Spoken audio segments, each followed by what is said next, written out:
Yeah. Yo, yo, yo, yo, yo. Man, they on in the building. What it is, people, we back. We back, we back, we back. You know, we back on board. Back to get the record straight.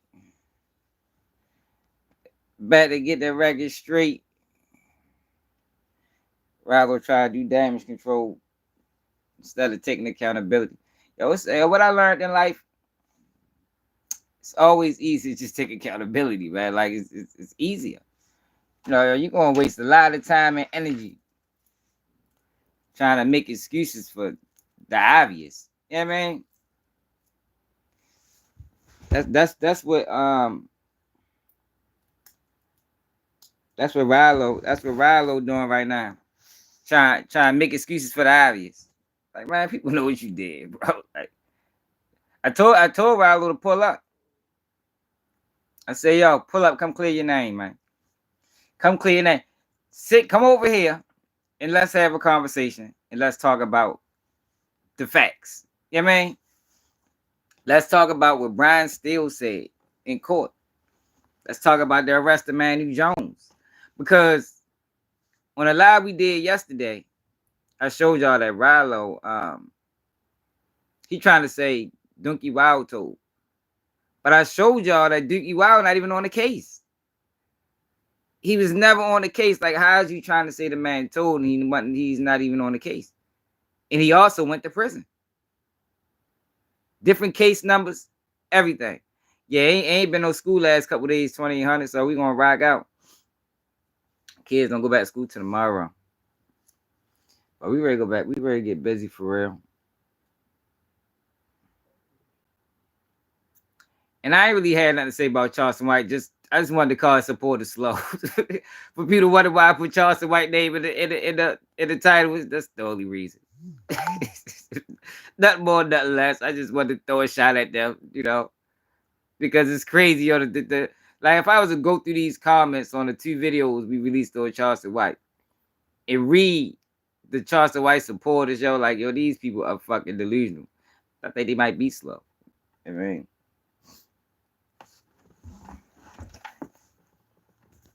they might be slow.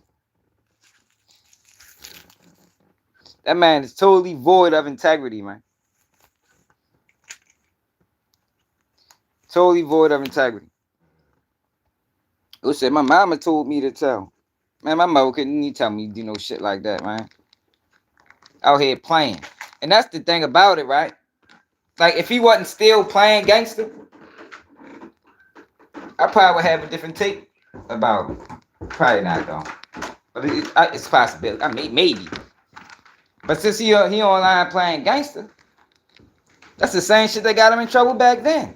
Playing gangster. Fuck is you playing for, bro? It's real gangsters out here in this world, man. And you want to be online playing. That's why when shit get real, he go to the police. Cause he online playing.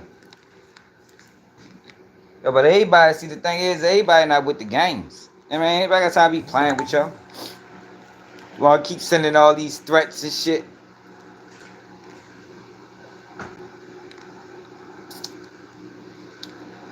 It's clout, though, yo. Clout a dangerous drug.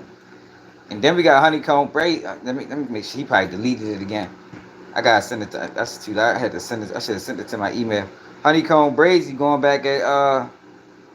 He must be ready to come home soon. Cause he going in on mob ties. That boy went out. And he just released the man out of his contract, man. Like I said yesterday, y'all, I'm not willing to. I get it, whatever is in writing, you gotta abide by it. But I ain't really in the hold nobody hostage. Like if I got you in the contract and you want out the contract, leave the contract. Now, what I can say is, I don't think this the best idea. You feel me? But if that's what you want to do. That's what you want to do. Go right on ahead.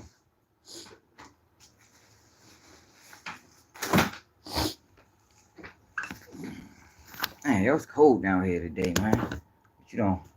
Hold up, don't. What's that? What the hell you took my cord? God damn. I don't even need that cord. What's that? I don't need that. You can keep it. I mean, you can hold it for the moment. Yo, you're a cord thief, yo. What the fuck? Boy, you crazy. Yo, a little cord thief.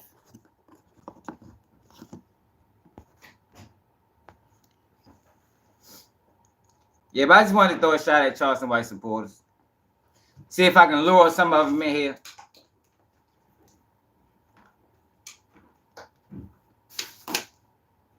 Shit.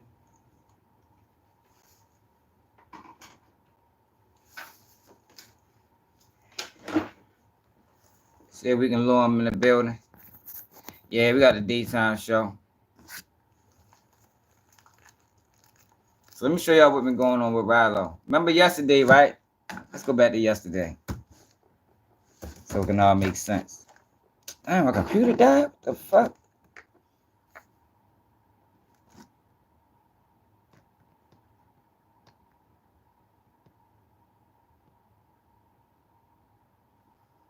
No. Gotta wait till the computer turn back on. Breeder live. What's up? What's happening? You a Charleston White supporter? I don't need no edits, bro.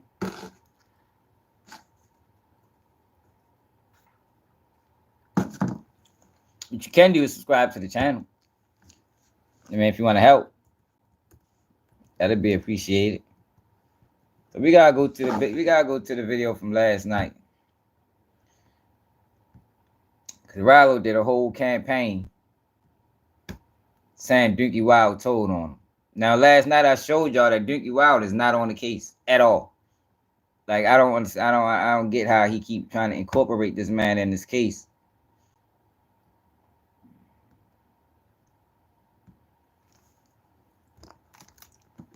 But let's go back to yesterday. Go back to yesterday.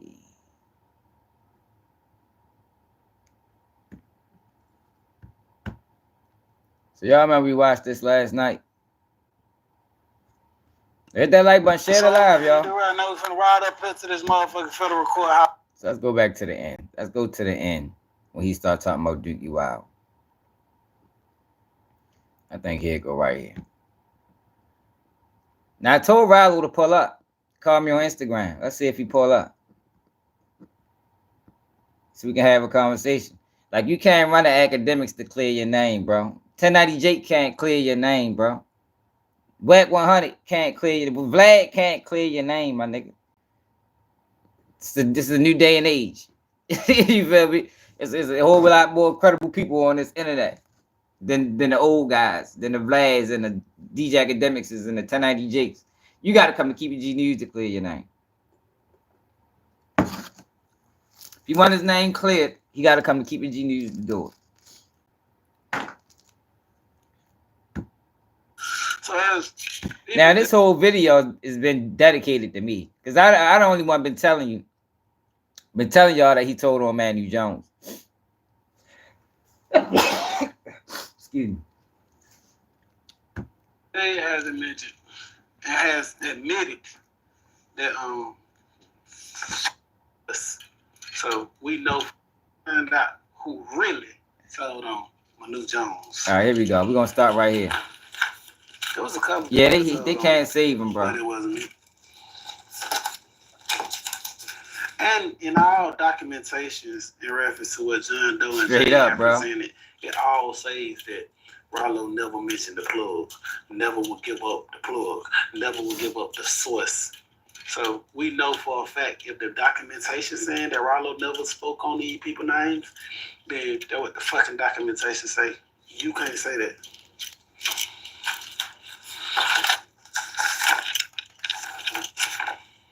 Okay. Here it go. Let's talk about who told on Manu Jones. So as even Jay has admitted and has admitted that I had a June 6th proffer or whatnot. I know Scooter did, yo. Which all lies were told in the proffer. No, you must. In this documentation, it states on May 24th, 2018. The scope gonna put this all on the screen for you. And I don't want y'all to say that I put this out here or goddamn I'm the one who goddamn some kind of way put this nigga Doonki Wild information out here, because if we go back to the WAC 100 I don't know, Paint Sound. we know that them people wouldn't even fuck with me. We know that somebody else exposed the dude Doonki Wild. That shit ain't have nothing to do with me. John Doe exposed him first. Second, everybody else, you know, he ain't just told on me. He told on motherfucking me. He told on, excuse me, I ain't gonna say he told. He lied on me. He lied on Kenny Man. He lied on Manu Jones. He lied on Big Cuz Done from motherfucking Alabama. He lied on all these different people. And this proffer right here was done March 24th. So,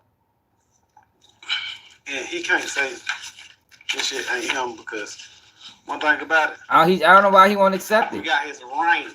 This is his handwriting. Now look, right? Handwriting. So I told you I'm locked in with the Birmingham Plug Instagram page, right? Ralo his man. So after we watch this, I'm gonna show y'all what Doonki Wild handwriting really look like. For Randall Smook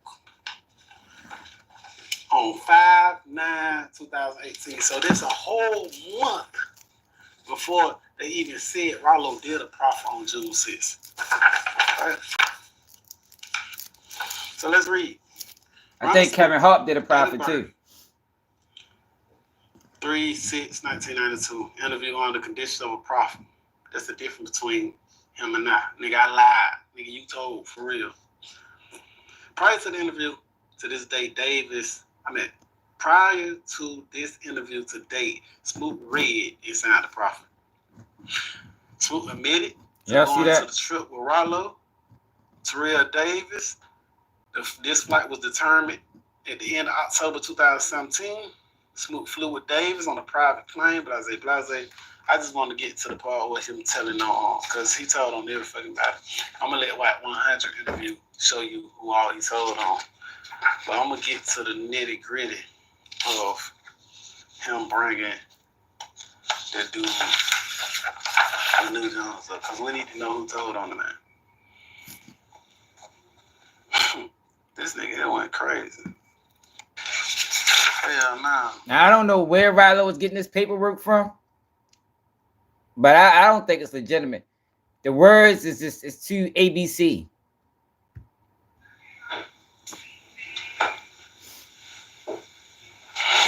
So, one of the bros that he told on was Draco, or lied on, however you want to put it. He said all firearms in Pakistan were purchased by Draco, Contavia Scott. Scott got firearms because he was not a convicted felon or prohibited from buying them.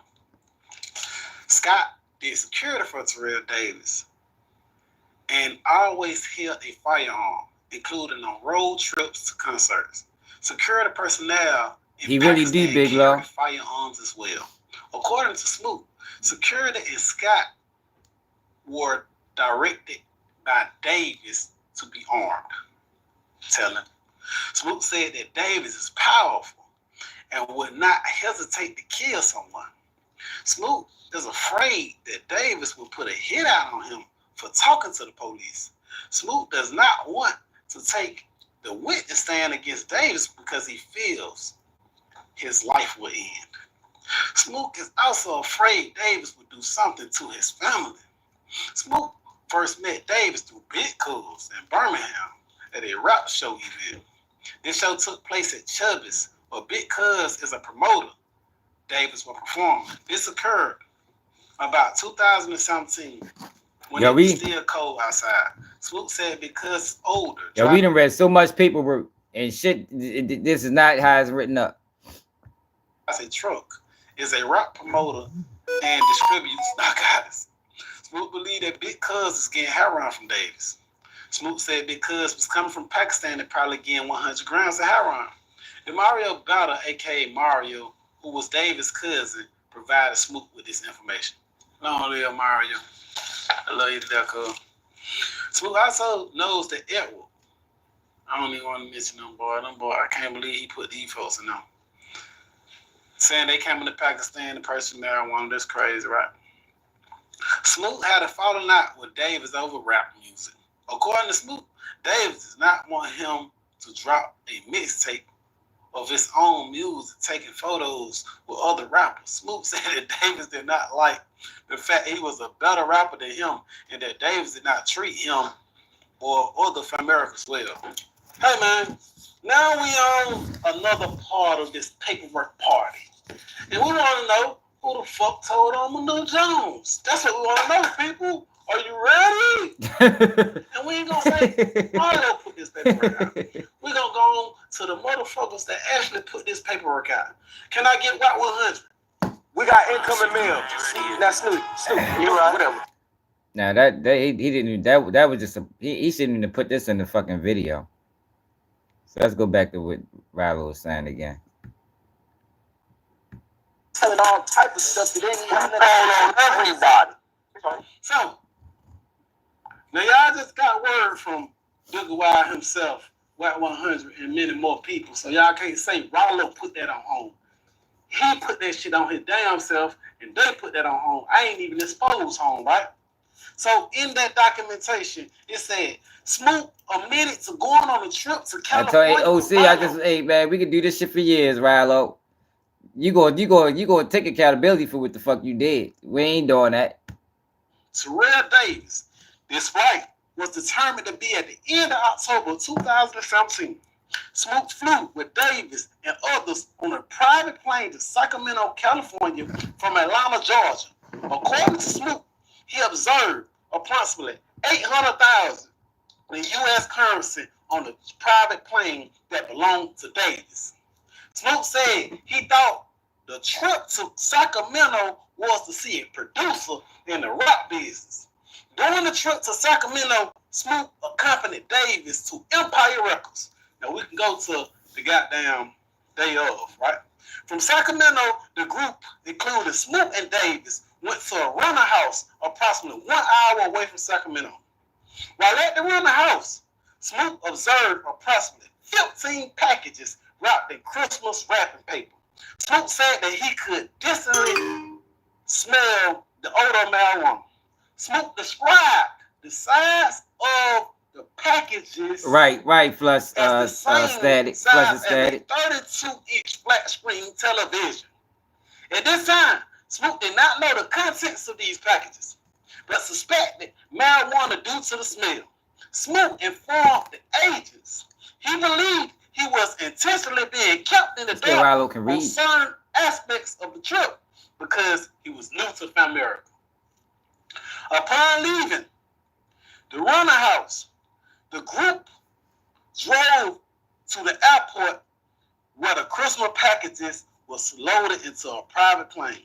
Smoot said that he did not help load the Christmas packages. Okay, now we back.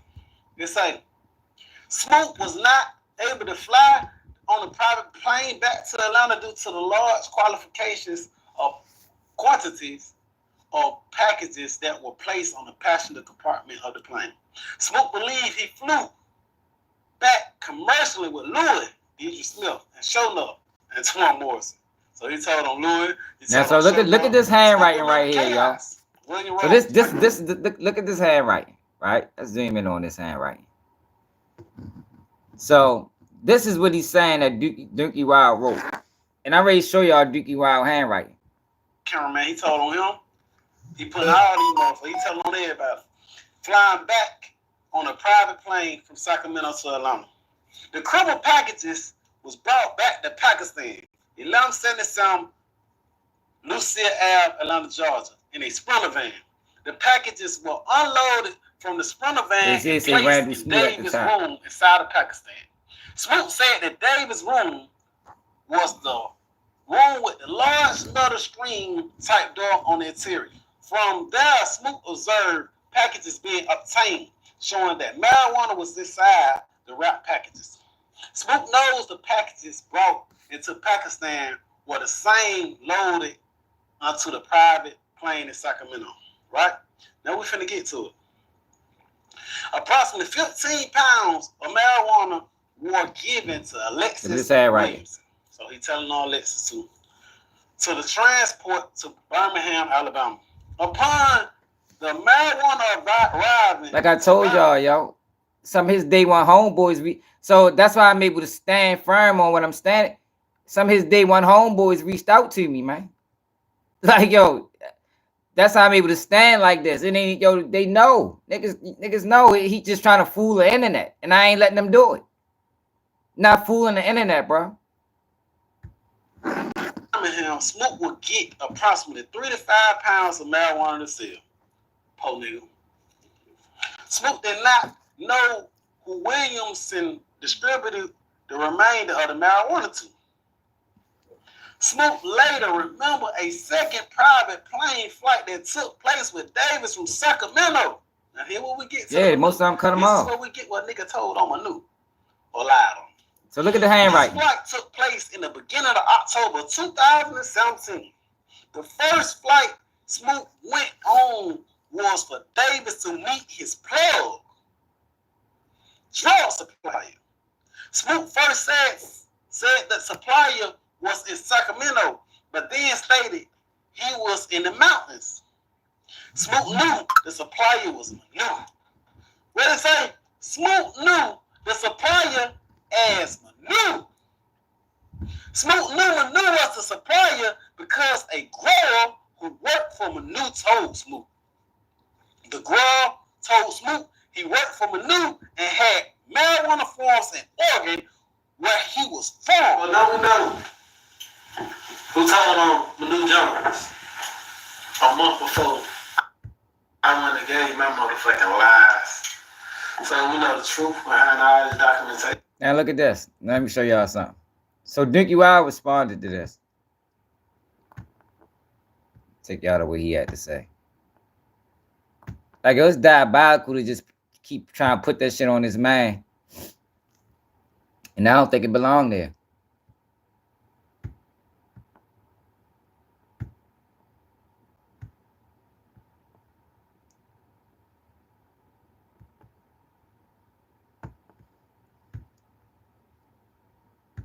Think about me. I've been through hell. I ain't got no choice but to prevail. Then, see, I don't do no rap piece. None of that. I'm slapped out, trapped out, slammed out. I'm telling my scammed out, all that, man. Like, I don't need this shit. You did. See, truth of the matter is, I don't do a gopher rat, a possum, a motherfucking a mice. You all in your bowl. And you kind of come for me. Nigga, you can't come for me. I stood tall in the motherfucking USPs, nigga. Nigga, you ain't doing nothing. You ain't walking them yards, nigga. You faking like a ball-head Jamaican. I'm talking about, nigga, you tripping like a big dude in big shoes. Like, nigga, you can't go against these shit hounds. Every time I look up, you nigga constantly trying to put up that motherfucking fake-ass paperwork that you niggas have typed up. You done went out in the motherfucking the federal bill like you went in there and purchased some motherfucking papers. Now, show your ass sit down there and computer print this shit out. Cause one thing, show two things. That's a fact. Ain't no nigga. That's a fact. He ain't do that. He ain't do that. He went in there to act like now he just appeared back at the house. Like, come on, Ralo. Ain't nobody stupid, bro. Just finna get no another nigga proffer, you stupid nigga. First and foremost. Ain't no nigga finna go get no another nigga profit. First and foremost. That's a fact. If a nigga did make a profit, you gotta get that from a nigga that's off the case. And that's a fact. I ain't know you niggas cases. I ain't know none of you niggas motherfucking I got one co-defendant. I showed y'all that. I showed y'all he not on the case. Like, the nigga's not on the case. Like, it's so fucked up. He keep trying to put this man. He's not on the case. And she a woman. So she did. So you had to get a profit on, so we had to get it from her. First off. So Second of all, nigga, my name is not spelled like that. I'm not gonna say this no more.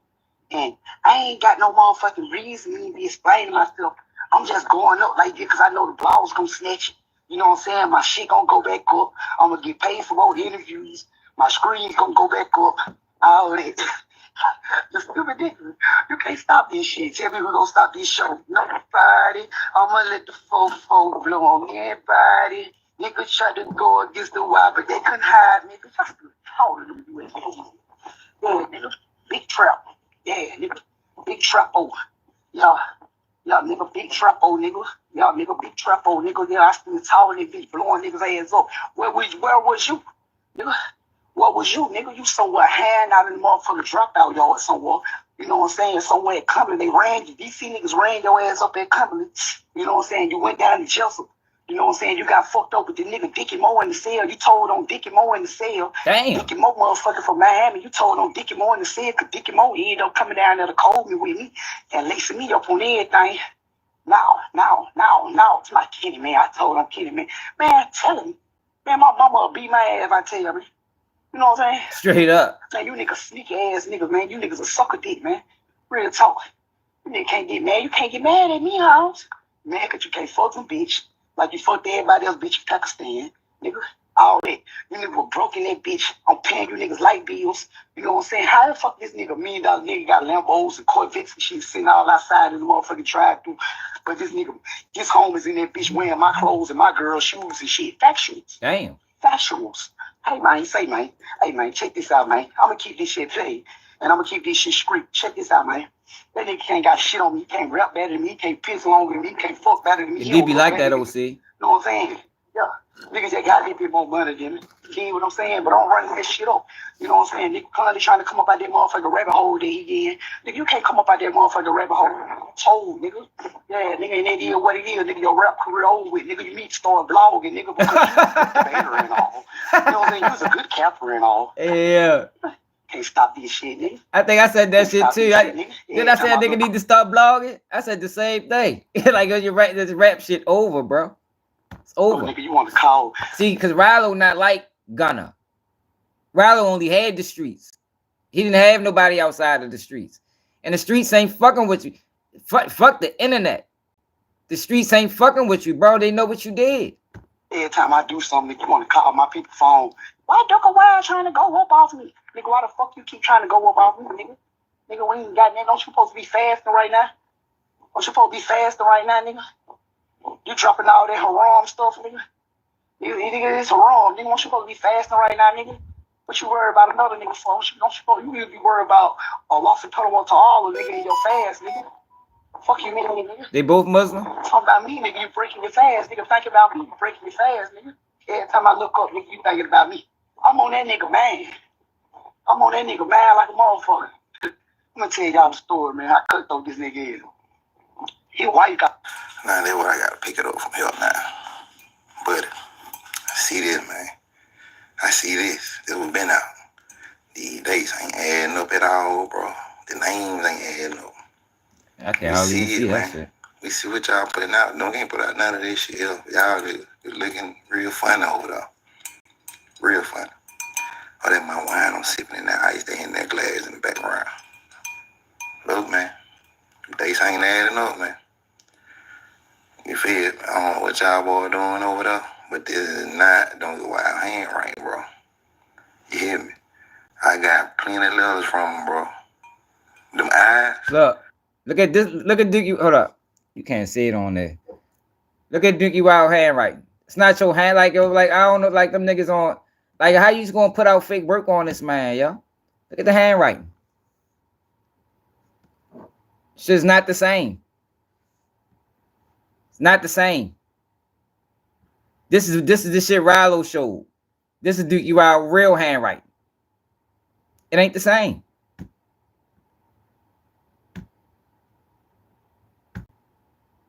It's not the same, man.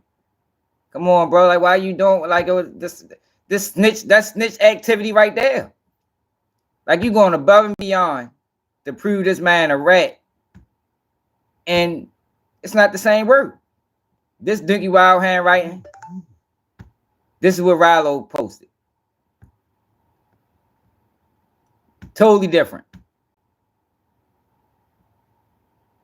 Totally different.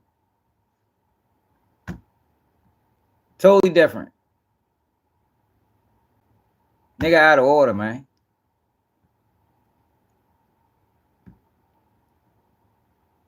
Totally different handwriting. Like, Ralo, cut the bullshit, man. Accept accountability for what you did, man. You'll sleep a whole lot better at night, champ.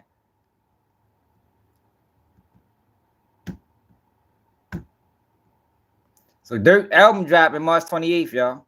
Shit ain't even close, man. Deep Thoughts, March 28th. Durk new album. Hope he cleaned that motherfucker up. Hope he ain't got nothing in there that people gonna be trying to comb through and time in the crimes and I mean, y'all know that's how niggas do. Try to tie the man into a motherfucking crime based off his lyrics and shit.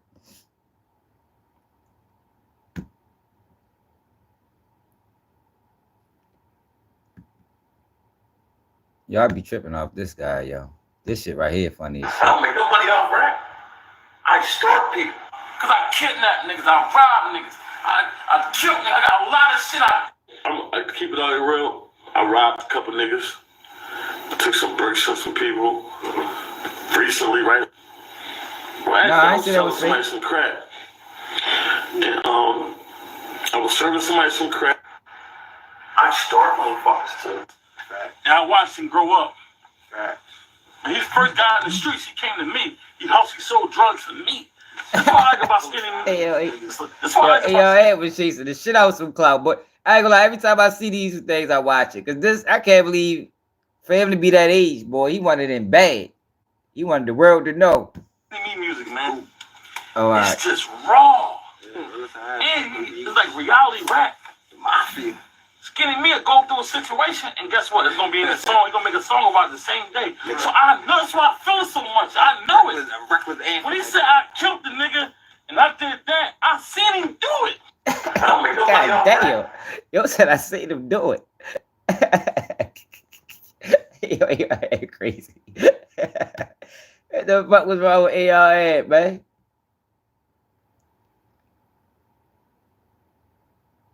Yo, so I talk about that shit.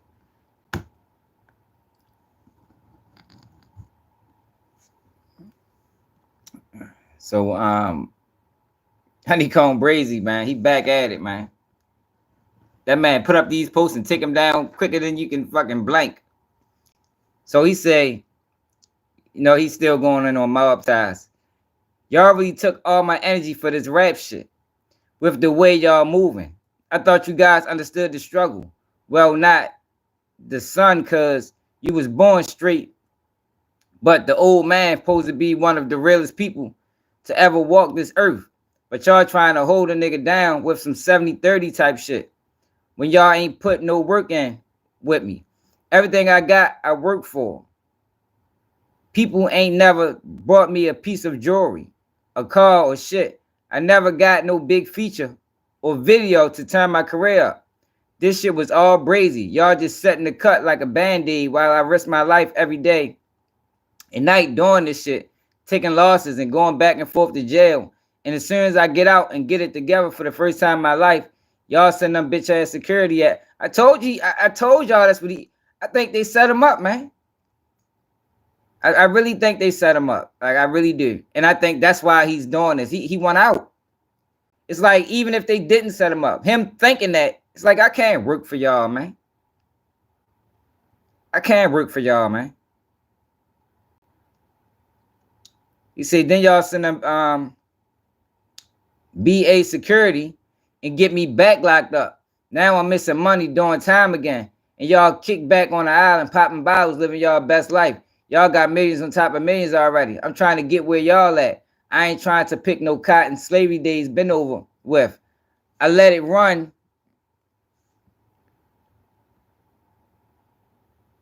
Over with. I let you run with the finesse situation. I ain't get a dime from that setup because it was never about no money. I was on loyalty time trying to build y'all label back up. But now I see what Pimp C and all them boys was going through. But I'm not Zero. I'm not Scarface or none of them other people you played with. I'm on my Honeykomb Brazy. I'm from Happy Hill Projects. My room was in the living room. My bed used to be in Grandpa's couch. And I ain't never going back to living that life. I'd rather die in the streets or die or do life in jail. I'm got a whole lot of family to feed. Your family already getting full. Mine's not. Where your respect and loyalty at? Cause I don't see it, old man. What y'all think about that, man? I feel him. I ain't gonna lie. He think they set him up. You think they set him up? Can't work for them people after that. And I think he ready. I think he come home soon. He ain't get that whole 15 years he had to face, did he? And the crazy thing about it, Shorty came home. Like, I ain't even like him at first. Shorty came home hot. Me the wrong way.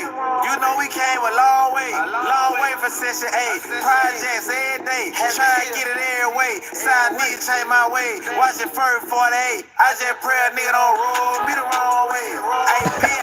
I ain't gonna lie, I be feeling Shorty, man. I be feeling Shorty. Where my shit at over here?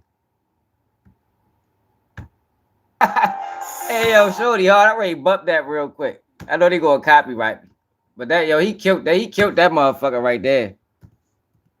Before we get the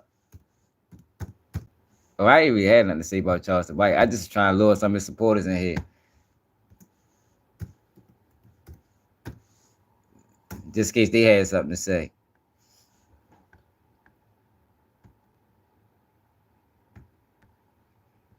That bitch did 9 million. He right. I haven't seen yo with no major features. It's like, yo, that's, and you right. You know, it's contractually. But it's like, damn, bro, like, more Shorty, man. I ain't gonna lie. I don't know how y'all feel about him, but I like him, yo. I like him. And I ain't fuck with him at first. Like, before he caught this bit, I ain't like Honeykomb Brazy, man. Matter of fact, when he posted that video of that shooter, I told him take that shit down. I'm like, oh, you gonna get booked, bro. And he definitely got booked behind that fucking video. But I don't even think I was on YouTube at the time. I'm like, oh, you better take this shit down, boy. You geeking. Y'all remember he posted that video of the shootout when he first came home? The last time, like, the nigga stay in jail and shit. Finally leaking with Jay Prince. He said Finesse was scared as a motherfucker in Memphis, boy, with all that shit was going on. He needed out. He applied too much pressure to their major artists, man. He applied way too much pressure to y'all. They got him out the way. That's what happened to him. That's fucked up though. That's a dirty part of the game. That's type of shit they do, yo, when you too outspoken. You know what I mean? Like, outspokenness is frowned upon in this world, man. Frowned upon, man.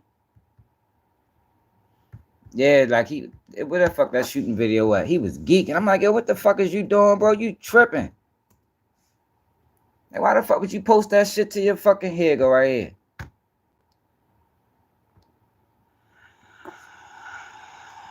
Hey, yo, why would you post this, bro?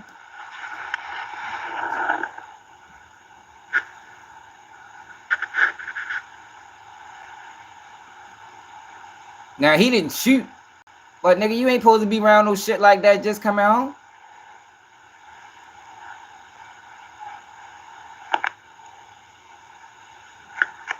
It don't, butter.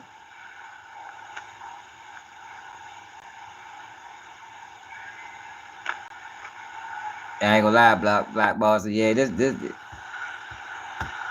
He posted that shit to his. He posted that to his YouTube. Then he did a documentary. Then he did like a documentary talking about it. Is this it? Like, yo was geeking. He was asking to go back to prison.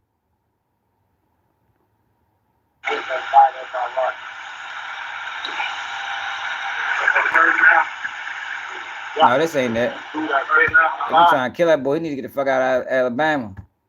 That's the first thing he need to do when he come home. Get the fuck out of Alabama. But the crazy thing about it, I think this is it right here. The crazy thing about it, the dude that did the shit with his grandmother house, he a fucking rat. 2,500 people. I wonder how many of them was Fed agents. You got 2,500 people watching this shit. It probably was 50 agents on this bitch. Okay with posting this because he didn't shoot. But nah, bro, that comes to ignorance of law. Like, yo, you ain't supposed to be on papers, bro. They gonna lock you up and say they trying to protect you. You feel me? Like that's the man. We just trying to protect you. They pull that move on you. The crazy thing about it though, when he came home, he learned from that situation. But that's just that real nigga shit. Like, yo, it's hard, yo, to see. I mean, I don't know, y'all. I know, but for me, it'd be hard to watch sucker shit and don't speak on it. And I think he probably got that same thing going on. Like, it's just hard to not say nothing. Like, but that's what they want. You know, they want people that'll just sit around and enjoy the show. I mean, I guess clout. I told you take this shit down immediately as soon as I seen it. Like, yo, bro, take this shit down. I think he took it down eventually, but you know how the internet once you probably got 20 seconds to post a video and take that bitch back down before somebody's same kids doing the same shit. Lock their ass up off of Instagram. Like, Instagram is like getting so many of these young boys sent to prison is crazy. Now, ran for that shit to the down, me my grade, man. Man, up to my bitch. Y'all run to get what I'm doing. Get my boat behind you, make sure you good. I just be calling here when I know. I see y'all running. Me and Rondo we still in the street, dumping down this bitch. Running, get out.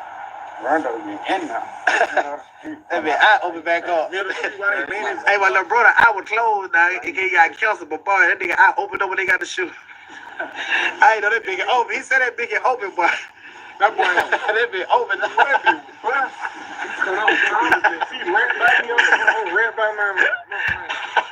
Yeah, shorty. He just gotta learn from, yeah, they do make it real easy. I think he just fucked up, yo. He went too hard on them niggas. Them niggas chose finesse. Cause I don't think who else mob ties got over there. That's their number one money maker right now, ain't? And he came at that boy hard, calling him all type of bitches and clowns. Finesse ain't said a word when that boy was on. As soon as he got booked, now Finesse speaking again. That nigga had Finesse or Debo time. That boy wasn't even speaking when he was on. Look at this right here. Another wild one. Houston man rides through his out neighborhood. He was unalive shortly after. Like, oh, this is the crazy shit that's going on out here, yo.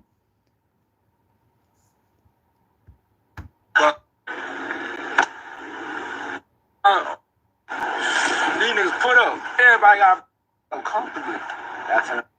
Now he ended up getting killed. So you go to the complex. I guess they call this the jailhouse. I guess it's a neighborhood in Houston. It's only one way in and one way out, yo. Like, yo, what the fuck? It's one way in and one way out. Like, it's clout, yo. Clout is killing the youth. It's killing them. You doing all that ride around? All they gotta do is wait for you at the exit, my nigga. You gotta go through there. When you getting out, y'all end up getting killed.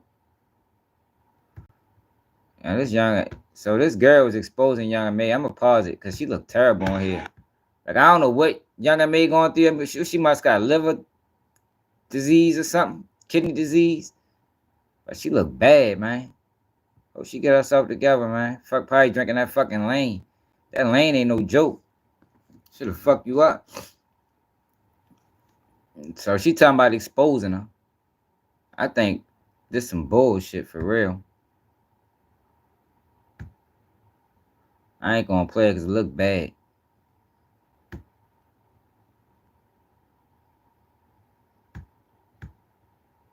Could be, y'all. Fuck. I thought I paused it, bitch.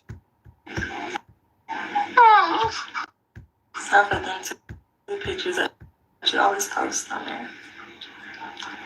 This is so hard. Yeah, I ain't gonna play that. That shit don't look good. 5 years drinking that Hennessy, man. That drink ain't no good either. Drink ain't no good. You know how I feel? I ain't gonna lie, Shorty. I don't know who yo is, but he killed this little rap battle verse. Being the EMT, pulling up on scene, a person laying on the ground with their blood rushing, blood gushing. You go to flip over the body, and this your blood cousin. You talking about, we don't want to make the loose string and let me in.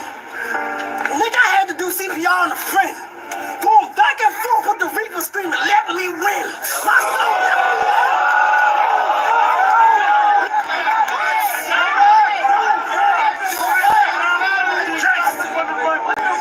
My soul left me then.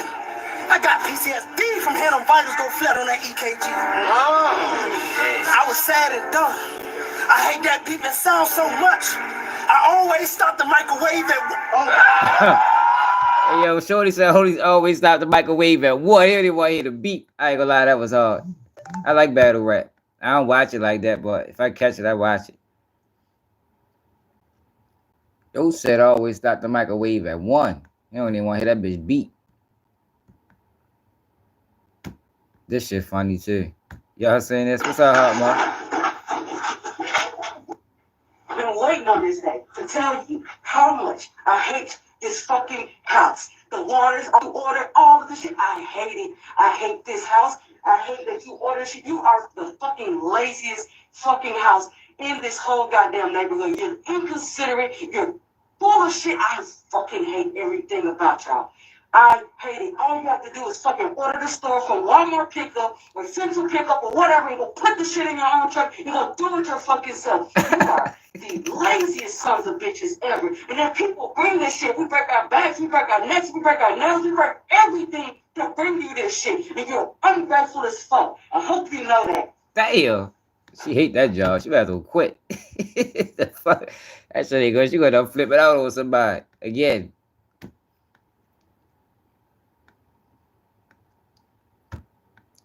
Y'all see this? United States is paying $6 million to El Salvador to house nearly 300 Venezuelan gang members deported by Donald Trump, despite a judge issuing a restraining order to stop Trump from wrongfully using wartime powers for deportations.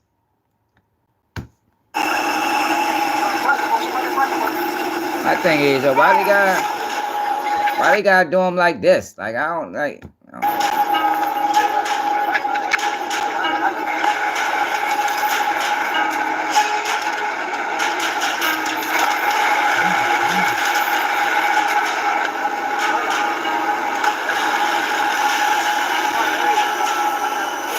He said she fired. She probably is fired.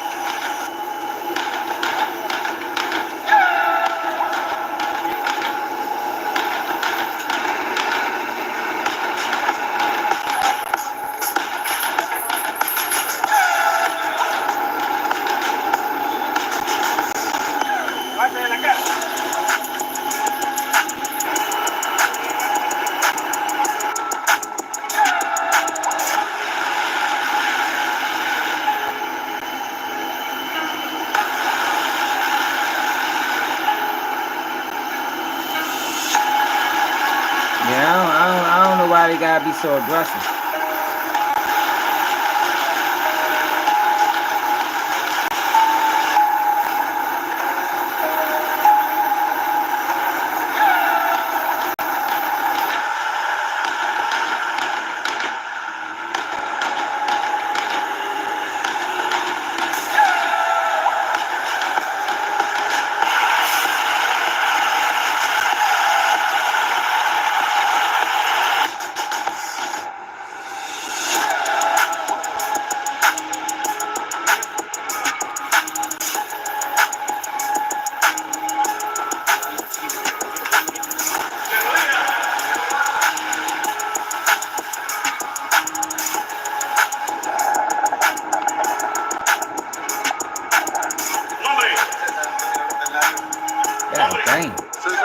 surto mana.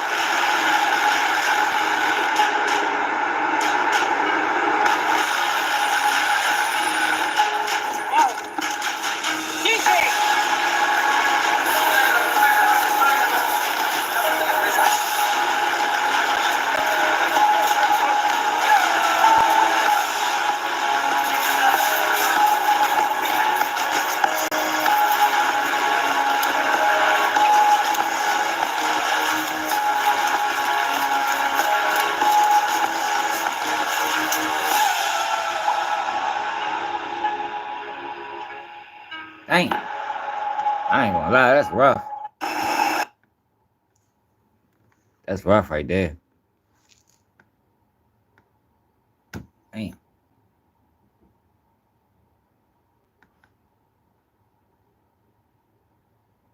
That's not true, OG. I wanted to look at this. Mother who was shot twice by ex-boyfriend, once in the face and once in the shoulder, also stabbed 34 times. She says the doctor told her it's a miracle she survived. I wanted to look at this, y'all. I don't know how long it is, but I wanted to see what she had to say. This is my very first time coming on to TikTok since my incident. Some of you may know, some of you may not know, but on January the 17th this year, I was involved in an incident where I was shot twice, once in the face, once in the back, and I was stabbed 37 times. If this video doesn't send any message other than to let you know, I am still here, which means there is a God. My doctors all tell me that I am a walking miracle. So I just wanted to come on to let you know. I know people go through things, so I just want to let you know that there is a God, right? So I'm not going to go too much into the detail of what happened to me that day, but I do want to say that I have been reading your comments. A lot of you have inboxed me. I thank you so much for your prayers, for your thoughts. I'm gonna have my go, everyone. It definitely makes you wonder what the fuck happened. Cause that's a lot. 34 times, shot her twice. Like, god damn. In my bio, because I still have a very long road to recovery, dealing with my hands and other things that we won't discuss right now. But again, it's not even about that. It's more so about your prayers, your support, your continued support. I can't thank you enough, because I do go through a lot with the incident. So thank you all for your prayers. I am still here. There is a God. So whatever you're going through, just keep your head up and know you have my GoFundMe in my bio, because I still have a. But yo, went live afterwards. I'm fucking geeking, yo. People, the clout is serious drug. Shit's crazy. I wanted to check out this. Look at this, y'all. She did what a lot of you guys want to do, but y'all just can't put that pride to the side and think for yourself. I respect her for real. It just made me tell we need more of this in the city. Suit to her, man, for being able to do that, man. But I don't think what she did is going to have any burns on the city. But that's good she was able to do that to get some type of closure. Tay Savage apologized to her. So Boosie sat down with what's the guy name, yo? The Hollywood Unlocked dude, Jason Lee. I want to watch that interview. Y'all seen that interview yet? Boosie sat down with Jason Lee.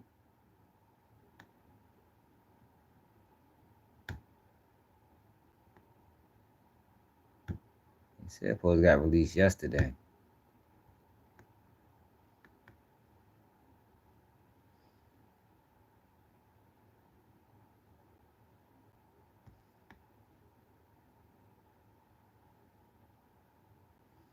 But this shit ain't come out.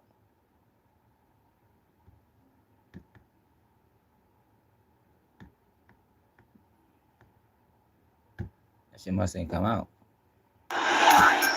The Jason Lee Podcast. Welcome back to our new episode of the Jason Lee Podcast. What are you talking about, next Sunday?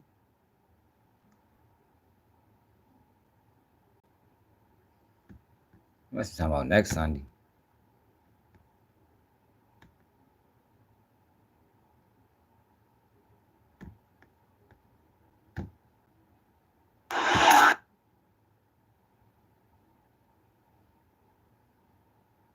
You'll just be saying anything. Boosie get jumped by 5 mob tribe members. What the fuck he did?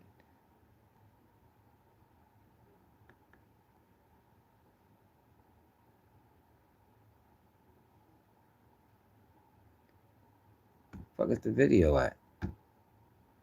16, like, you know, like my son now, 16. Like, if he, when he come stay with daddy, he meet a girl, you know, she can come over there. You know, she can stay the night with him, you know. At 16? Yeah. But he can't smoke no weed on the way to school? Nah, fuck no. Now you're a gangster. Smoking weed is... 16, like, you know, like my son now, 16. Like, if he... Where the fuck is the interview at?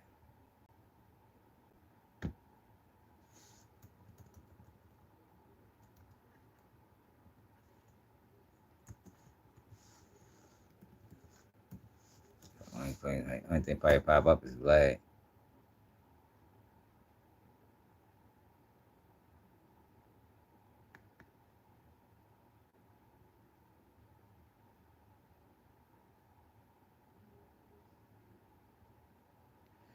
Now you type in Boosie interview, all you get is Vlad. God damn. Oh no, Vlad got a motherfucking deal.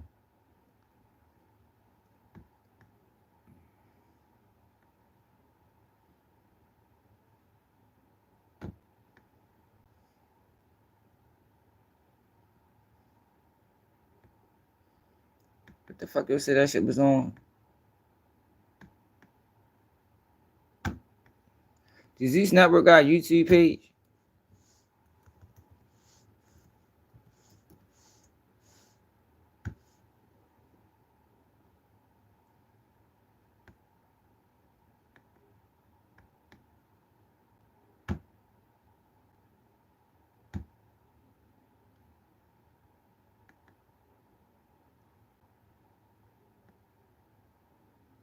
Man, that shit ain't come out yet, man. This nigga false advertising. Oh, bluffing ass nigga.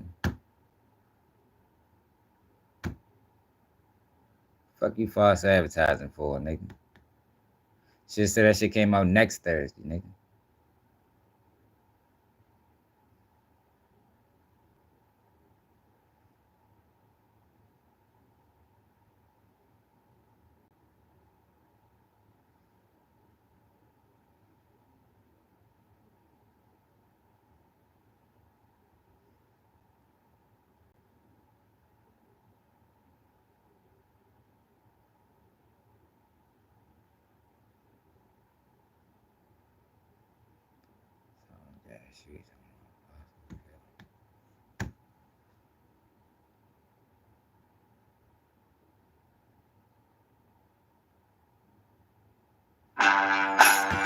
Yeah.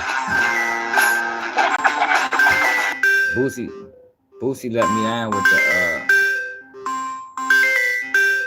Boosie let me down with the selective politicking, man. Like how the fuck you ready to do that meat show? On March 28th. You know this guy? With all that shit surrounding that man's name.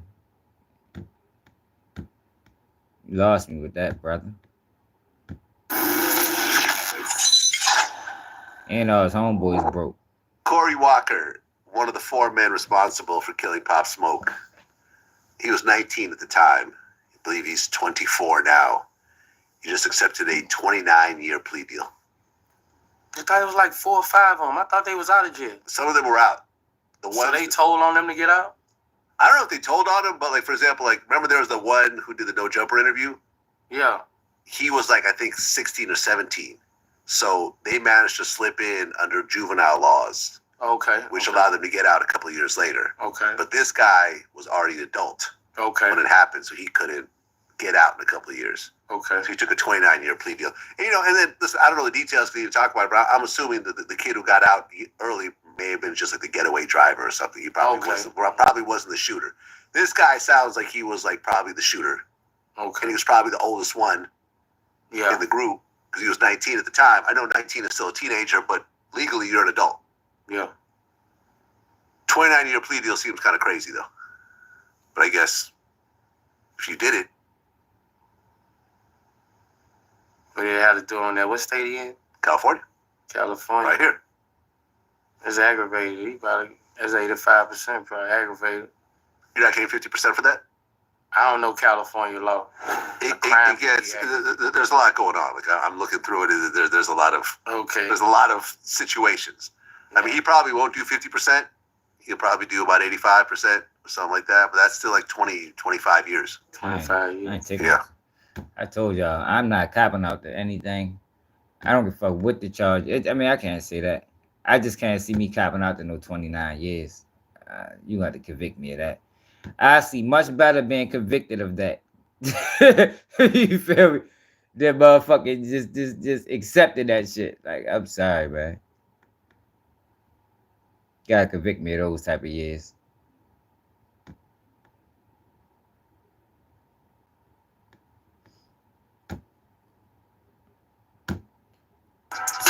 You know, because when you plead guilty, you lessen your options on a post-conviction. All you can do is get a modification. You ain't got a whole lot of wiggle room. You can't appeal it or nothing. I'd rather you just give me life and then I figure that shit out. I mean, that's just how I think, though. So we're finna do right now. We're finna ride up. I work the pen. I figure out a way to get out.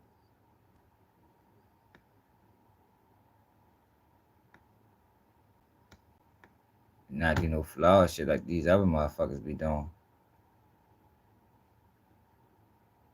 We already talked about that.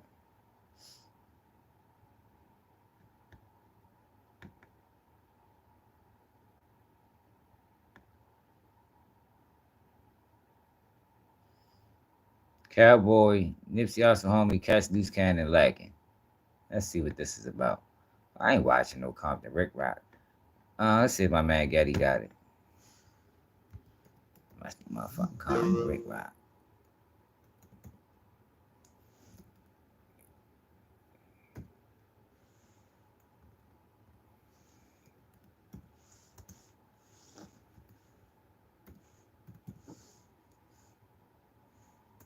That's about it.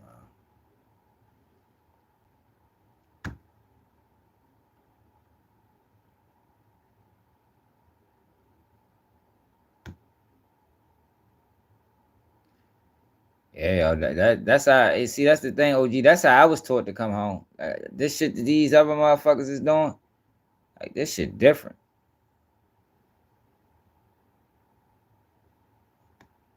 Let's check it. Let's listen to the play, y'all. Whack 100 and Loose Cannon stage beef. Starting today, anyone can monetize with ads. As part like all this third party cooperating and running plays on feds, like I don't know that. Like I wasn't taught that's how you come home. Like, these niggas is moving different. That's you supposed to find loopholes in your case and shit. That Loose Cannon has been saying, and he pretty much saying that hey, if Loose Cannon wants to get out the whip, he's allowed. Everybody know that. That's a little bit what you came to do. Everybody knows. They watched me build you in the class 12 months. Everybody works. Thanks. Nobody's gonna do it. They watched me build you. They watched me build you. So, right. You know, Drake's first thing was I didn't go along with the fake police. T-Money's dog here and talk games. Right. Come on, bro. Ain't nothing about that shit. T-Money's funny. I said, bro, nobody believes you go to jail. The SWAT kids you go in, you never went to jail, but you went to jail. The way your wife sounds, because of the sound, believe me. She never said you went to jail. She just said they got street locked off. So, you know, I'm not going to promote that. Even if you did go to jail, I'm not going to tell them you in jail. Right. You run around here with a million enemies, woman over there by herself with a new one. Why the f*** would I tell you? And now she's exposed where you live. Yeah. They funny. I can't watch this shit. Now they on here exposing each other, please. Get the fuck out of here. Y'all niggas is goofballs. Fuck out my TV. I mean my computer. See my man Getty though. Fuck with Getty.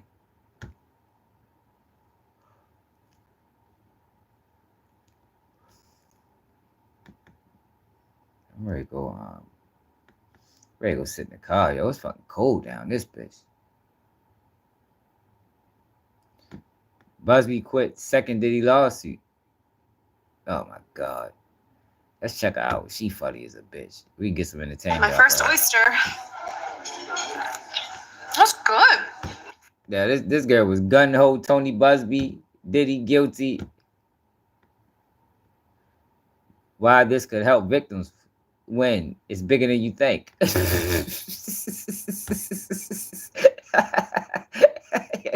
Yo, she funny as shit. Hey, who the fuck she work for? Let's check her out though, man. Hey, what's up, guys? How y'all doing today? Well, baby, if you were Tony Busby, you just withdrew from another Diddy case. Now, listen. Sit down. Hi, my name is Tisa. If you're new to my channel, I'm here to tell y'all.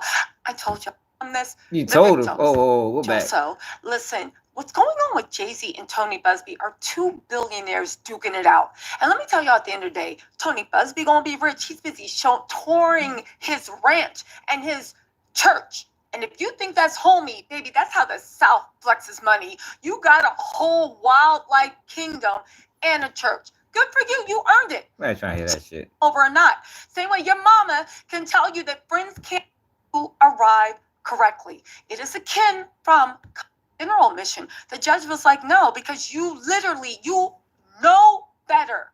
You have the sense. You are a law firm. You're one of the top litigators. And in 2024, you had the biggest settlement in all of 2024 for every law firm in the U.S. Your law firm got the biggest settlement.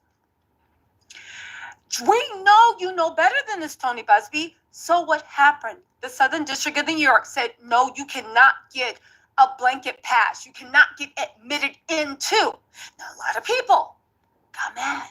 And they were like, oh my God. I told y'all, yo, all his cases ready to get thrown out. All the cases that he filed on Diddy is ready to get tossed. Because he's not licensed to practice law in the Southern District of New York. But the damage is already done. Damage is already done. Like I told y'all from the beginning, ain't none of them people getting no money. It wasn't never a money play. It was always a damage to his image play. Definitely wrong as a motherfucker. Do you? Oh my God, you're being paid. No, but she's an entertainer, so she got to entertain. You know, she got to throw theatrics in it, and I mean. No, you work for Jay-Z. You do this and that. And I said, you got to be an MFing fool to think I work for Diddy or Jay-Z, because baby, they don't want this coverage. However, okay, I said, you know what? I'm gonna let y'all have that, because in a couple of weeks, when the legal precedence that every legal scholar said was going to happen happens, I want to see, not y'all, but I want to see how the people in the back feel. Because here's the thing, right? We're going to get into Tony Busby's statement, but can I just say this, right? And it's my channel, so I will say this. My daddy always told me the number one most powerful thing in the world anybody can do to change your life and to change the life of others, to get justice, demand justice, fight for justice. The number one skill you have, more than perseverance, more than a brave heart, more than blind faith and loyalty and conviction on what you're doing, the number one thing you need is the ability to recognize reality. Not for what you want it to be, not for what you hope. Yo, she funny as shit because her coverage been so one-sided. And it's crazy that everything is breaking down, and she's still like, she good at what she do. Like if her job is to sway public opinion, that's what she's good at doing that shit. Cause if you see everything is falling apart.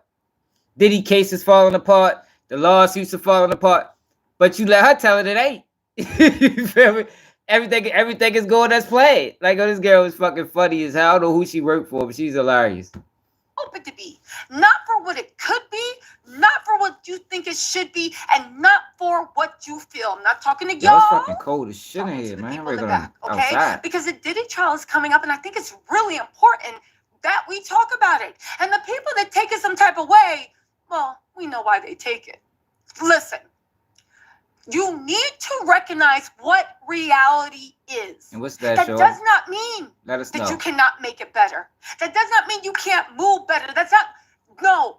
Recognizing reality What is does reality? not mean that you will be complacent and be like, well, that's the way things are. No, that's not what recognizing reality is. Until you recognize what is really going on outside of what you want it to be, hope for it to be, think it should be, outside of your feelings, preconceived notions, and whatever, okay? Let us know, shit. The sooner you can actually move to where you want to be. Because when you recognize reality, you ever see people like, oh my God, how do you We understand? don't need no motherfucking class course on recognizing reality. What's the reality? They can take your rookie. If time, new information will be submitted. Again, knowing that yes, in time, recognize where all the pieces are on the board, and then you can find out what would be the better move. I don't even think she like black men, bro. That yes, in time, new information will be submitted. Again, knowing that something is a great move in 5 minutes of a chess game, and then we are 30 minutes in, those moves that seem like a good idea at the beginning might not be applicable. You must assimilate new information. Who knew this was going to happen? Well, the people that actually looked at reality. She's trying to make excuses for why Diddy. so let me make it in layman's terms. She's making excuses as to why these cases, Busby cases, is falling apart. That's what she's trying. She's just taking a long time doing it. You know, because one thing about speaking, right? Charleston White is good at this.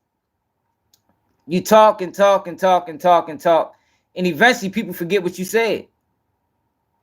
You know what I mean? People forget what you said, and now you got to go back like, what the fuck? Like, oh, she didn't. Most of the people probably don't even recognize that she been fucking tugging Busby nuts for however long it's been going on, 6 months, 8 months. And now everything is falling apart. Instead of her be like, damn, I fucked up, y'all lied. I got bad information. She's still trying to explain it. And to convince her viewers that, no, everything is going fine. You have nothing to worry about. Diddy is still going to prison. Jay-Z is going to lose this lawsuit. In reality, they not.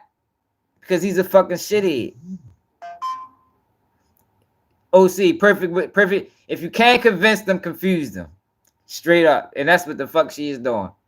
We 7 minutes in. She ain't got into the shit yet. What the fuck? Like, the video only 17 minutes. Like, god damn, get to the fucking point. He said, okay, this is a possibility. And the likeliness of this happening is very, very big. Tony Busby has voluntarily, like we said weeks ago, resigned from the Diddy case because Pro Hoc BC pretty much guarantees that you will be at the judge's mercy.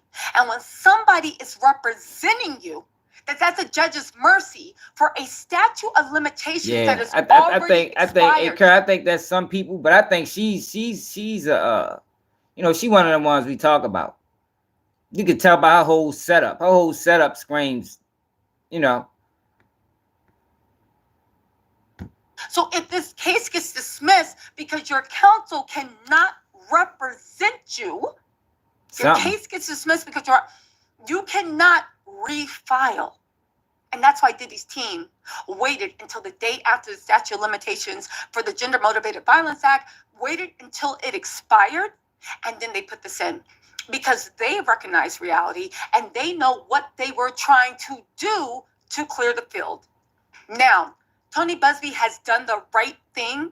I don't care how much y'all are a fan of Jay-Z or Tony Busby. I don't care, baby. This ain't Stan Wars. We care about the victims. And if you think that backing up one of the two billionaires... There is no victims. I done fucked it up. I always do that shit. Yo, there's no victims, yo. Like, the shit is bogus. The lawsuits was made up. They're not real. Like, it's like, that's what I'm saying. Like, this shit is crazy. The lawsuits was made up, man. Counsel cannot represent you. Your case gets dismissed because you cannot refile. And that's why Diddy's team waited until the day after the statute of limitations for the Gender Motivated Violence Act, waited until it expired, and then they put this in. Because they recognize reality and they know what they were trying to do. She good at what she, whoever paying her, whoever found her, she is good at what she do. I can't take that. I just don't agree with what she do. But far as like the thing that she do, she is fucking excellent at that shit. Like for real, she fuck around top notch. The field. Now, Tony Busby has done the right thing. I don't care how much y'all are a fan of Jay-Z or Tony Busby. I don't care, baby. This ain't Stan Wars. We care about the victims. And if you think that backing up one of the two billionaires involved in this, be it Busby or Jay-Z, is thinking about the victims, baby, recognize reality for what it is. Tony Busby was sloppy for doing this, but it's more than sloppy because he knows better.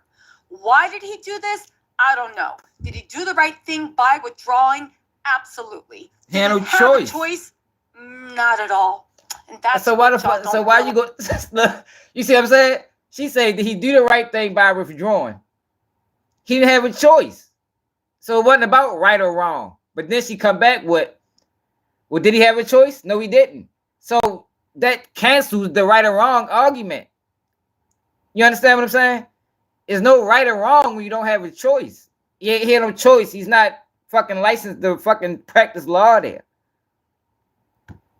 Lies. Did he have a choice? No. So all these theories about, it didn't have wet ink, that's a lie, because they told us why he was denied at blanket admission into the Southern District of New York.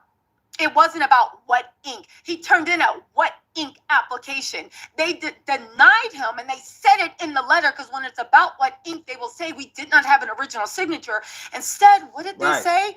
They denied him blanket admission because he made numerous and multiple court filings in New York, in the Southern District of New York, without asking for a pro hoc visa or without asking for the court's permission. So all these lawsuits, this is the same lawyer that said he had 120 lawsuits. That information is out there already. Most people that believe Diddy got 120 lawsuits don't even know that, all them cases are getting dismissed. That's the dangerous part. That they can just do this shit to a person. Now everybody like, he's a fucking animal. A 13-year-old, an 8-year-old, a 10-year-old, all those lawsuits is getting dismissed. But the information is out there. So you can't even, reverse it. To be admitted into the bar. They're two different things, okay? Now that we're all dealing with reality, the thing that myself and a bunch of legal, and I'm not saying, oh my God, I told you. No. Myself and a bunch of legal experts that recognize reality and not literally some, this is what it should be. Let's talk about the way we feel. You feel. Feelings are not going to get Diddy convicted. Tony Busby moved out the way, and there are other lawyers on the case. It is expected that the other cases, he might seek pro hoc visa admission. Keep in mind that pro hoc visa... She still lied. She still lied. The fact that she can... these people is serious, man. I don't know where they find them at. The case is getting dismissed, y'all. Every single fucking one of them. Like... Every one of them. Watch. I would talk about it when it all happened. When the judge can deny you for any reason, Alex Spiro is an acclaimed lawyer. Don't get mad if you want. There's a reason why Alex Spiro is Jay-Z's lawyer. Again, I don't understand this tribal mentality. Hey, I'm ready to start doing that. Hey, yo, I'm ready to start doing that, man. Hey, all the legal experts. I'm ready to incorporate that. I'm ready to incorporate that in my style, man. Start talking about the legal experts that I talk to and the insiders. Like, I talk to the insiders. This is what they saying, y'all. This is what they say. yo, they might butt me up. I start doing that. they might butt me up. And ain't talking to motherfucking legal experts. Should have been lying. Try to make us stand seem credible. It's like watching a basketball game. See that Kobe Bryant, LeBron James, everybody, the dream team, and Michael Jordan in his prime are all playing just And literally, everybody in the stands for the team talk get mad because you're just like, yo, they just handed you your ass. They just dumped. You guys, just because you actually take, you see reality for what's happening does not mean that you're abandoning unless your ego's wrapped up in it. And if your ego's wrapped up on it, then you need to actually look at this, because at the end of the day, this has been about probably never did. Our egos. It's about justice for victims, and it's about how the victims can get justice. And if you remember when we started this, it was all about the victims. In any case, you guys, Tony Busby. Yeah, there's no victims, y'all.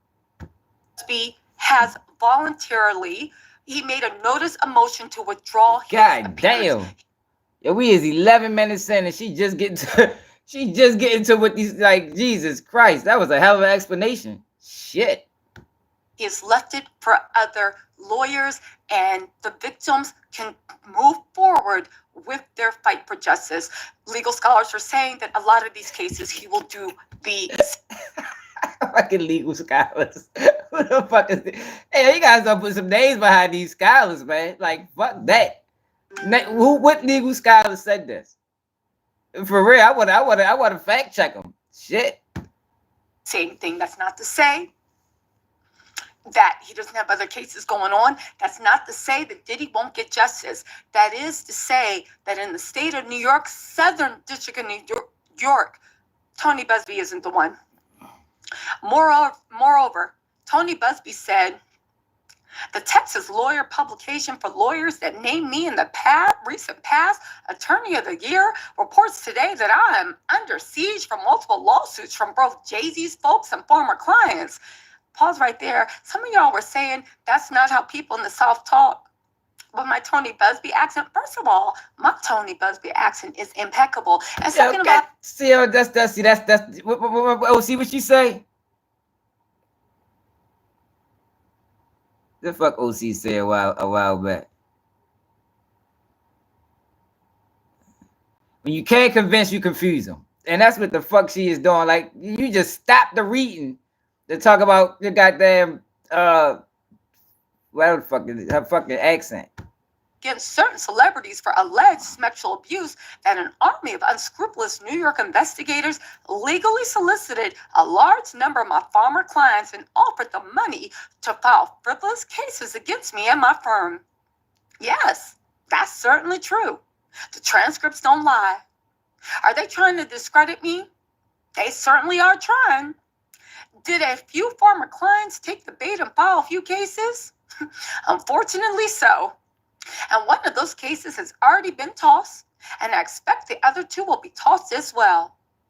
But am I under siege? That's a bit dramatic. The proof for the case being I don't tossed? feel that I am, unless you consider being accosted by miniature donkeys to be under siege. And then he posted a picture of him and his cute little petting farm that he literally has on his ranch, because Tony Busby is letting us know in that good old Southern way that baby, they ballin' too. Maybe in the Northeast, y'all will buy a Maybach. Down South, having a ranch with donkeys, kangaroos, and caballeros on it, baby. This girl is crazy, man. Yo, I'll be tripping up. Like I said, though, I gotta go outside. It's cold as shit down here. We got some motherfucking heat. Yo, she good at what she do, though, y'all. Like, I can't deny it. I can't deny it. Like, if it's the confused and convince, or one or the other, or both, then she is great at that shit. They found a motherfucking prime candidate for that shit. That's what the hell she do. Instead of just be like, you know what, y'all? I think we overreached.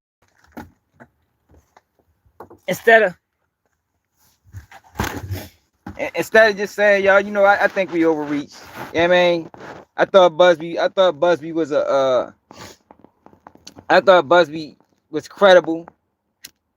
Kind of find out he ain't. She just go, yeah, right. Yeah, man, she just go keep it going for as long as she can. Even when yo, I didn't watch this girl. Even when the obvious, like when prime example, when it first got exposed that Tony Busby was not able to practice law in the Southern District of New York. Yo, she did a whole 180 on a nigga. Like I'm talking about a whole 180, like linked on him. Big win for Jay-Z. Like yo, it was crazy. It was crazy as a motherfucker. Now you double back months later, she back on the team again. Like what the fuck? They must have slid another couple thousand. Or the company she worked for.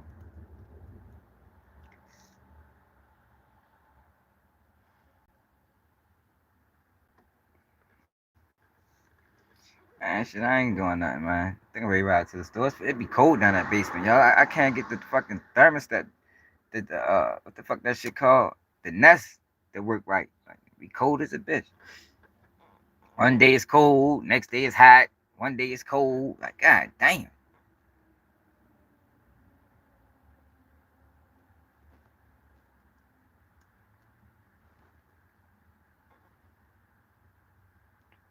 Yeah, well, that girl funny as hell. Now, where's Charleston White supporters at? Let's talk Charleston White, man. For the people that think that what he did is okay and acceptable. Like, it's just amazing. I don't never want that type of support system. You know what I mean? Because I don't call people fans. I call people supporters. Like, I don't want that type of support system to where it's motherfuckers start making an excuse for bad behavior. Like, yo, I ain't with that. Like, I was talking about bad Park Ice Dave, what was that? Yesterday? We was talking about the Sunny Dash shit, how he went to the crime scene. Like, I ain't gonna lie, G, you start doing that, I'm out of here. I said, man, I ain't doing no shit like that. Like, what the fuck was that boy doing at that crime scene, man? Like, oh, that was dirty work. And the crazy thing about it, most people that watch the video don't even recognize it as dirty work. They talk about good journalism. Like, man, fuck no, you way out of bounds, bro. You are way out of bounds. Like, there's no reason for you to be there at all. Like, at all. Like, what the fuck? You really woke up in the morning and said, yo, I knew it would be a good idea. You know, this little Ronnie thing is taking over the internet, you know. I think I'm gonna ride out there. You feel me? Like, what the fuck? We're like, yo, that's crazy, man. Like, yo, that is crazy. Just for views? Because you don't really care. You know what I mean? Yeah, the way, like, it ain't like you really cared. You ain't go to the fucking candlelight. You ain't kicking with the, you know, you ain't. Oh, man, that was fugazi as a motherfucker. I couldn't believe people accepted it. Yeah, but, no, yo, some of this stuff, yo, to be going on this internet, that shit just be like, whoa. Like, you niggas is diabolical with this shit. Fuck yeah, he should have got a DP for that, man. If I was the head of the gang, he'd have got a whole bunch of, I'd have kicked him out. Fuck your money. You know, the money is what keep him around. Man, fuck that, bro. Like, you out this bitch got us looking real goofy.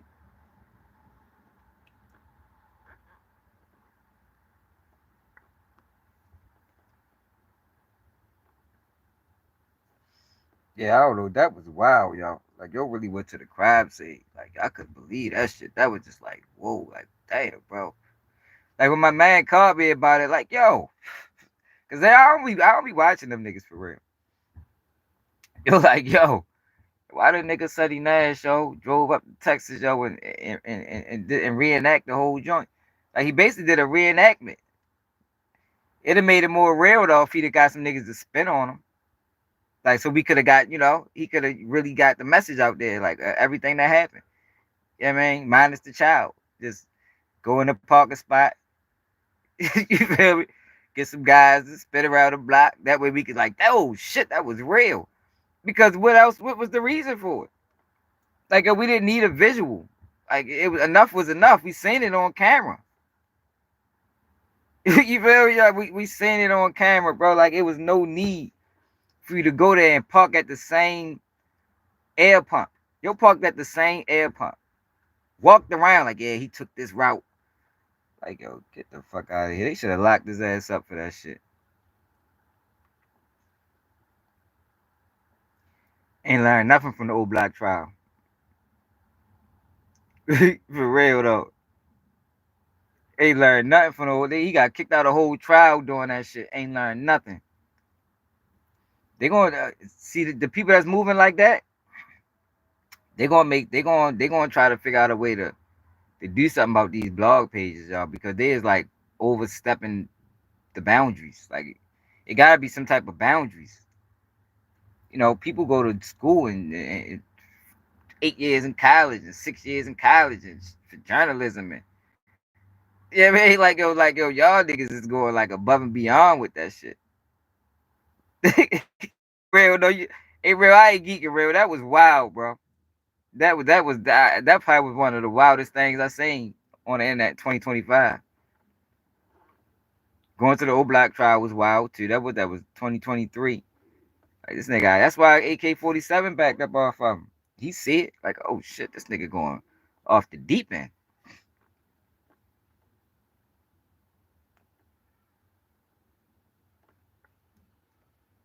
Yo,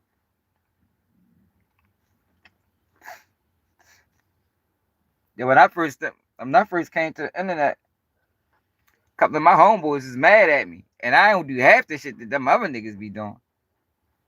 They had to get a better understanding of what my role was and what I was doing. Like, yo, I ain't these niggas. Like, I'm out here trying to put out real information. I ain't out here trying to play on the people for views and all that goofy ass shit that these niggas be doing.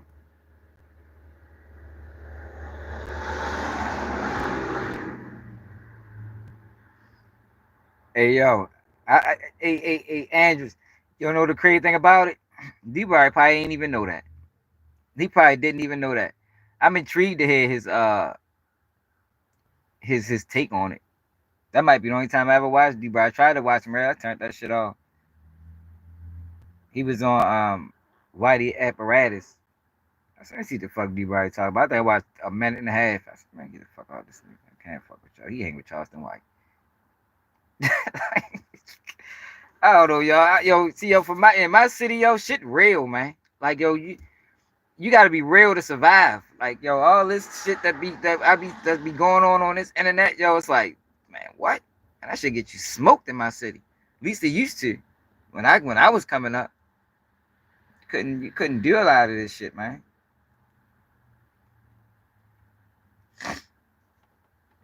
For real, niggas will play with you. I got robbed one time for hanging with a nigga that people looked at it like a clown. Like, nigga robbed me for that. Thought I was like him. Until I got to chasing these niggas all around the city. But at the time, just because they ain't know me, they looked at him as a clown. And because I'm old enough to know that, yo, we ain't gotta be on the same type of shit for us to be friends. Like, if I'm on bullshit or whatever I'm on, you don't gotta be on that, and we can still be cool. You can go to work every day. But a lot of people have that young mentality to think that he a clown or he a civilian, he's whatever they want to call him, and he hanging with him, so that means they all together. But hell no. Nigga, fuck no.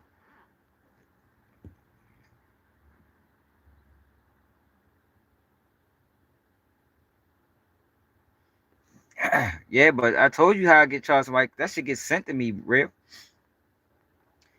Only Charleston White content I do is when he sit down on Say Cheese. I think I did one on the Danza Project. Go look at the videos. Charles White got 1 million interviews, bro. I don't watch damn near none of them bitches. You think he knew? He probably did know. But he act like he a gangster or he, some street dude that he been in. You got to explain that. That's your guy, right? You cool with your guy sending Doolittle to prison for 99 years? God damn. The fuck that shit? I could never hang with nobody like that. I don't give a fuck if you was a kid or not. Yo, that man got 99 years, y'all. Think about he got 99 years at 15 years old because of fucking Charleston White. And the crazy thing about it, right? The crazy thing about it, back that time, the system's still dirty. But back then, the system was even more dirty. Doolittle didn't even know Charles White was going to testify against him, man. If you let Melvin Farmer and them tell, I believe.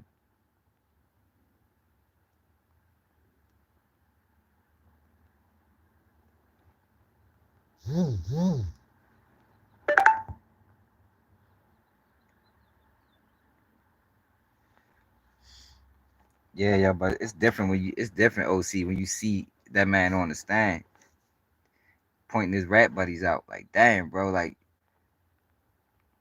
I just couldn't live with myself, y'all. I couldn't do it. Y'all, I got the one of the dudes in my case, right? I told y'all how my case was all fucked up, right? I told y'all how we got locked up for the same murder twice. So they locked us up in 05. They kept me for 30 days. No, they locked us up in 05. So when you first get locked up, you get a preliminary hearing. That's within the 30-day time frame. I bails out a week before my preliminary. Case get dropped at the preliminary. My cousin, who was one of my co-defendants, they kept him for 6 months. Case gets dropped, right? So the reason how we got locked up is because my cousin, through marriage, ended up killing somebody and telling and implicating us in a murder that happened the year prior. So he killed somebody in 05 and and he told about a murder that supposed to happen in 04, right? So 05 when they grabbed us, like I said, they kept me for 3 weeks. I bails out. They dropped the case next week. It was fucked up. Left my mother with a $10,000 bill, $100,000 bill. So I told you about my other cousin. Kept him for 6 months. My other co-defendant, they dropped his case at the preliminary. He ain't get no bail though. I the only one got bail the first time. So they come back a year later, right? This is 2006 now. So the crime supposed to happen in 04. They locked up in 05, dropped the case, come back in 06, charge us again. So the new evidence was the person that was telling, the one that implicated us in the crime, the one that was locked up for a different murder. Now he's saying that first it was, I know who did it, right? And I heard this all on camera. He was crying and shit. I mean, not camera. I heard this on audio. He crying like, yeah, I hate to say it because I love them niggas. And then said me and my cousin's name, right? So 06, they locks us back up. New evidence. The new evidence is he did it. First he said he knew who did it. The new evidence is he did it. But we was all with him. Crazy, right? Mind you, it's evidence in the paperwork that he couldn't have did it. Because at the time when this thing supposed to went on, him and my cousin, my blood cousin, was with 2 girls, a girl called a Flat. Police came. So when the crime first happened, the one from 04 first happened, they already had grabbed them. They grabbed him, they grabbed my cousin, because they were trying, my cousin and the dude had like a little situation where my cousin got shot up real bad. He survived, though. He got hit like 5-6 times. So they grabbed them off the rip. So when they first questioned them, they had an alibi. This the same person that ended up lying in 05 and 06. His alibi checked out because they helped the girl with the Flat. Police came. At the same time this crime supposed to be going down, they is helping somebody with a Flat. And the police came and verified it. They brought the other people in. They verified that this person was with them at this time. Now in 06, they say he did it. like it was crazy as a motherfucker. So, make a long story short, He ends up pleading guilty to the murder in 04. Pleading guilty to his murder in 05. Me and my codees, I took 10 with 5 suspended for conspiracy. My other co-defendant caught 10 with 5 suspended for conspiracy. And my other co-defendant caught 5 for accessory after the fact. But I said that to say, even the dude that told on us, because he ended up catching life. So the thing was, he was facing the death penalty. Because in Maryland, if you rob somebody and kill them, that qualifies you for the death penalty. So what he did was, in order to escape the death penalty, he mentioned our name, got us arrested. Now he got not one murder now, he got 2 murders, but he got life in prison. So for the murder that he said he did that he ain't had nothing to do with, he caught 40 years for that. He caught 20, he caught 40, the first 20, no parole. That's what he caught. But I said that to say, because I was talking about Charleston White and the fact that he got this man 99 years. This dude told on us, and this was in 2000, and he got booked in 2005. He been out there 20 years. At 18 years old, he been out there for 20 years. And I still think about him. Like, damn, yo, that's fucked up. Yo, like, just because we was all young. You feel me? Like, when the shit supposed to happen, I was 18. I got locked up at 19. I quit my time at 20. And I just be thinking about, damn, yo, like, the way I thought at 20 is way different than the way I think at 39.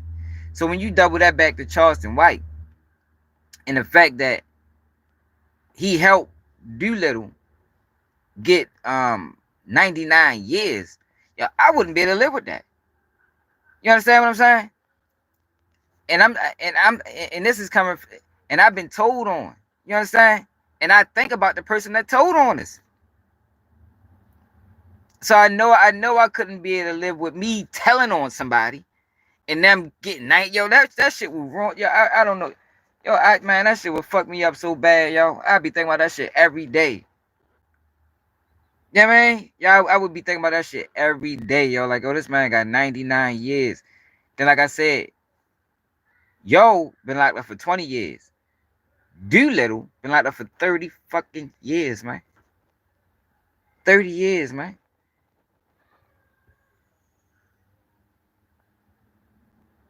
Right. And to go to the hand, like, that just shows you this man don't have no morals. Fuck the fact that, he already, this man don't got no morals, man. Yo, my mother would have never, my mother never came out her mouth and said, well, you can cooperate. So let me tell you. So at one point, y'all, they was trying to get me to cop out to 50 years off the rip. Because I was the youngest, they thought they can work on me, and they thought I'm playing them though. You know what I mean? I'm playing them because I'm trying to get little cigarettes, trying to be slick, get water and shit, trying to be slick. Because they when they first booked us, they booked us with the and left the door open that we just bringing y'all in for questioning. We gonna let y'all go. You know what I mean? Like that was the that's the play they ran. So they questioned motherfucker for hours on top of hours on top of hours on top of hours. So it got to a point where, look, man, y'all don't believe what I'm telling you. I'm telling y'all I was asleep. I don't know who did this. I don't know who did that. Send me to jail. No, I ain't say send me to jail. I'm ready to go home. The nigga the cop go home. Not going home. that was his exact tone. He you're not going home. Like, you're being charged with murder. I'm like, oh my God, Jesus Christ. Well, look. At this point, y'all don't believe me. Like, it's not, y'all don't believe me. I'm telling you, I don't know this dude. I don't know this situation. I wasn't a part of this situation. Send me to jail. That was in 05. 06, they ain't really do too much questioning because they thought they had us, but what they failed to recognize is, for one, the dude that told wasn't there. There was evidence that he wasn't there. And for 2, 3, he wasn't coming to court. He used to fight them people not to go to court. He wasn't coming to court. He wasn't testifying. So that's how I ended up only getting that little ass bit of time. I mean, because for real, if we went to trial, they'd have tossed it out. That shit was illegal as a bitch. Y'all allowed this man to plead guilty to a crime y'all know he didn't commit. It's documented he ain't commit this. And y'all let that man plead guilty to it. Like, that's a fucking crime in itself. And that's why I be thinking about him. Like, damn, bro, like, you ain't never, you been locked up 20 years. And then they never dawned on you, like, yo, I'm locked up for 2 murders. I ain't even had nothing to do with this other one.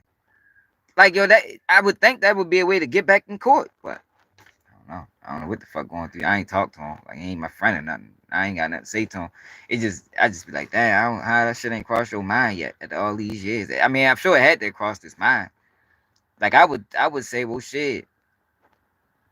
If they did some dirty shit with this case, then the case that he actually did could be tainted as well.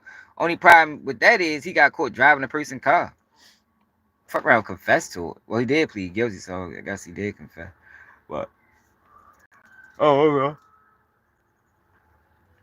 I just couldn't live with myself knowing I participated in getting a man 99 years in prison. Like, I could not do it. I couldn't do it. Similar to like the Black Panther dude, William O'Neal. William O'Neal couldn't live with the fact what he did. Couldn't live with it. Like, yo, but that just lets you know, like, yeah, he did some fucked up flawed shit, but he at least had some type of moral compass to be like, yo, I fucked up. You know what I mean?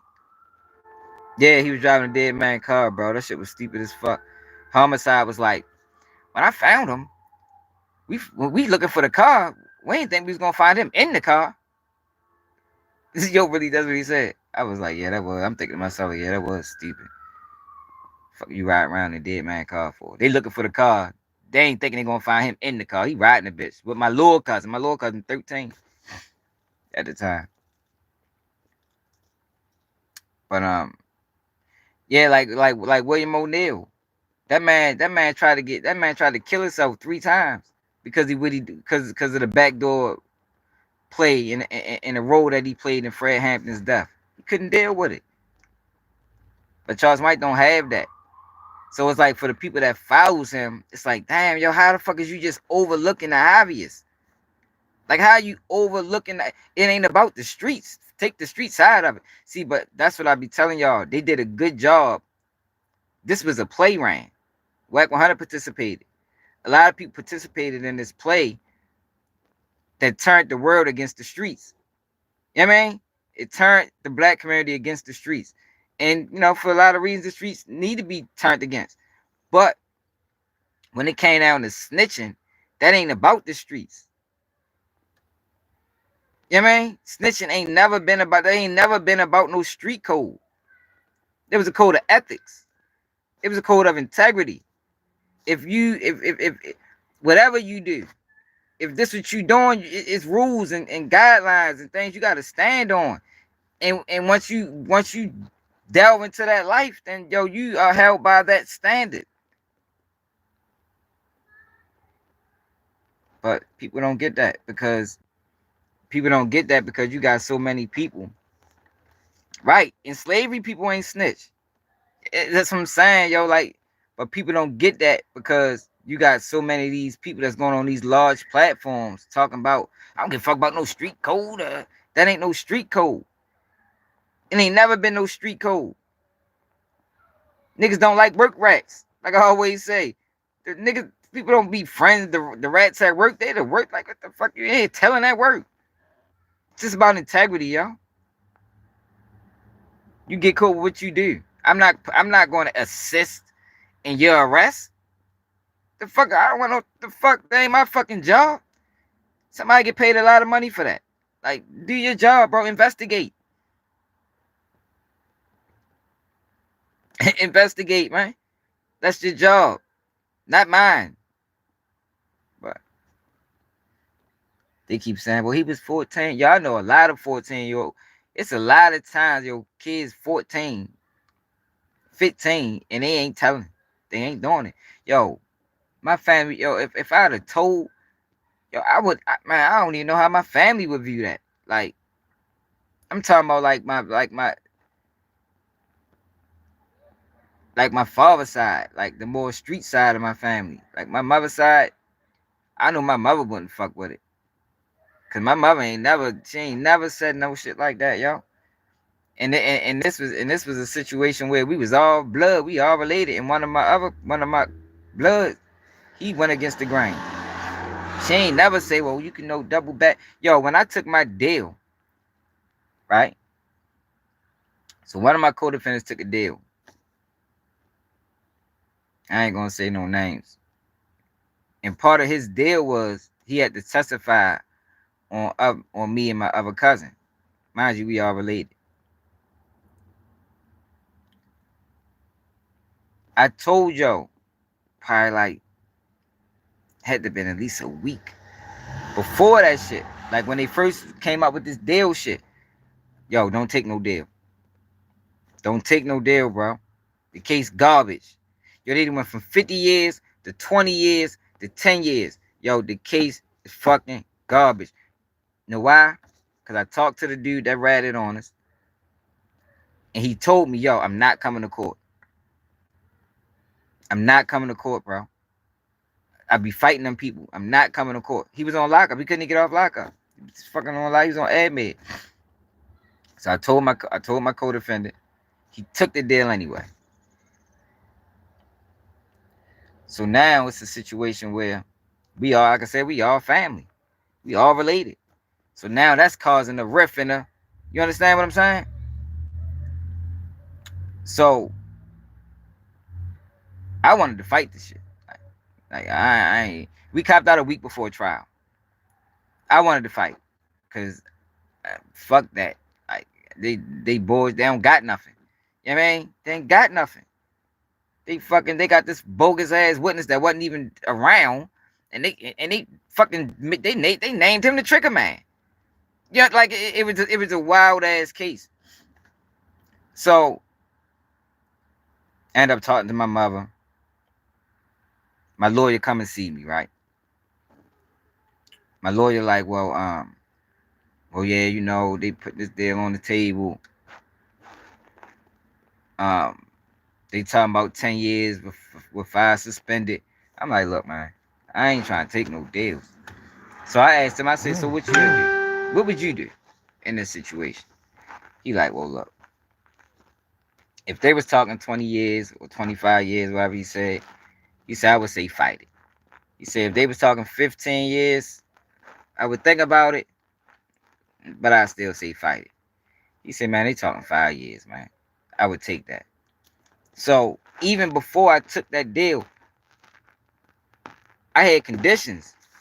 Yo, I'm only taking this deal if, for one, I'm not testifying, because at this time, my other co-defendant, still, he haven't pled guilty yet. But what I said was, I'm only taking this deal if it's still gonna be on the table for my cousin. Straight up. If it's not on the table for him, I ain't taking it. So we both copped out, and that's how that shit ended. And my other cousin, he ain't had to testify. But yeah, yo, like, yo, I stand on that shit. Like, I don't just be on this bitch talking. Like, yo, you don't just, when you got co-defendants, you don't just up and cop out and don't tell nobody. Like, oh, that's dirty. That's why I gun her a rat. You don't do that, bro. You gotta make when we in certain cases, we gotta make sure that, yo, this is cause yo, now this statements of what you sign can be used against me. Yeah, certain situations, yeah. Statements that you sign can be used against me, bro. Yeah, I just don't be on that shit. Let's see, we all fighting or we all copping out. Like, don't just be like, he did that shit on the law. I was so pissed off with yo when yo did that. Like, my lawyer came and like, yeah, he took the deal. Took the deal. What the fuck you mean he took the deal? I just told you not to take no deal. Oh yeah, he took it. Like, man, what the fuck, bro? That shit fucked up our relationship for real. Shit fucked up though, cause yo end up passing. Yo end up passing a couple years back. And the crazy thing about it, right?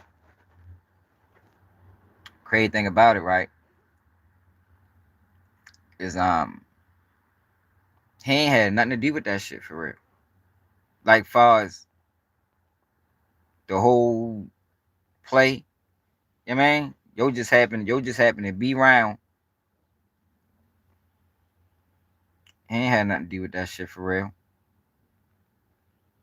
But when he came home, it was like when we all came home, it was just like, damn, bro. Like, how the fuck you do that? You know what I mean? Couldn't fuck with him. Love him to death though, you know? Just based off of, and I ain't talking about the one that got all the time. I'm talking about the other one I was just telling you about that took the deal. It was just like, damn, bro, like, yo, we did everything together, bro. Fuck females together, partied together, drunk together, smoked together, got money together, like, everything together, bro. And I couldn't believe yo did that. But when yo died, that shit hurt. That shit hurt. It did. That shit still hurt. Just based off, right? The years that we spent. You know, this, like I said, this is my blood. You feel me? Like from the ground up. So it's like even with yo doing that, it's like I couldn't, you know what I mean, fuck with him. But when yo died, that shit was like, damn, yo, that shit had me like, damn, bro, like, I don't even know how to explain that shit for real. Yeah, that shit hurt.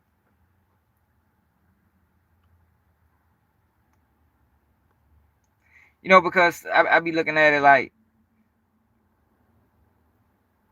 me and my other cousin, like it was us three.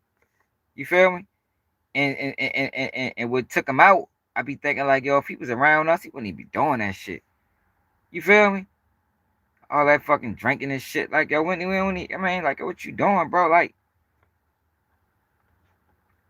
I don't know. What's up, Dre?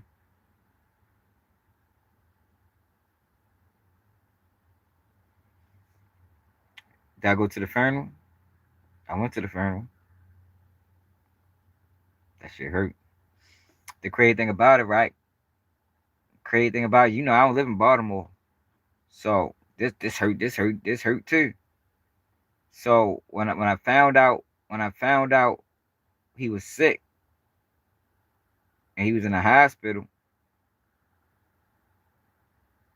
I think it wound up taking like a bad pill or something. Like somebody did some fuck shit. Gave him like I think it was a bad E pill. Yo had a reaction off of it. So he wound up going to the hospital. And they wound up putting him in an induced coma. But at first everything was, you know, they talking about, yeah, he be alright, but he always had health issues.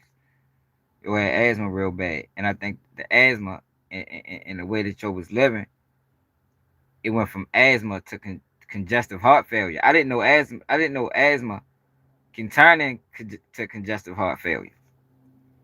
But yo still was living wild, drinking, smoking, popping. He still was living wild. So anyway, I get the call. They like, man, he ain't doing good. They don't know how long he got the, you know what I mean? So I say, fuck it. I drives to Baltimore. The first day down there, I think I might have got down there late. So I was gonna go visit him while he was in the hospital. I was gonna go visit him the next morning. But I called my aunt.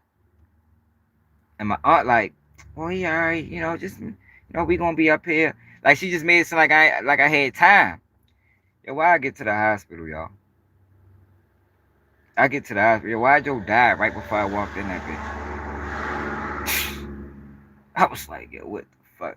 Yo, he died right before I walked in the hospital. I'm talking about maybe 3 minutes. Maybe 3 minutes. Like I'm probably parking in the parking lot. I get up that bitch, my aunt crying, my uncle crying. His body still, I mean, I'm like, damn, yo, what the fuck, bro? Like, I should have came up with this bitch earlier. So that's the reverse thing about the snitching shit. You know.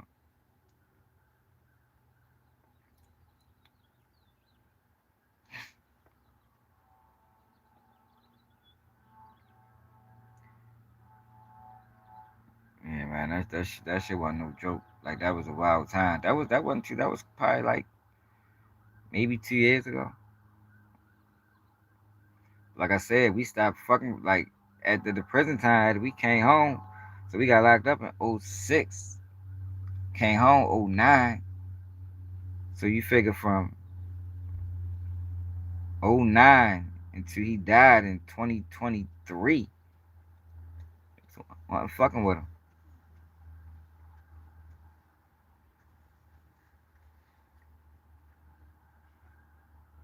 You know what I mean?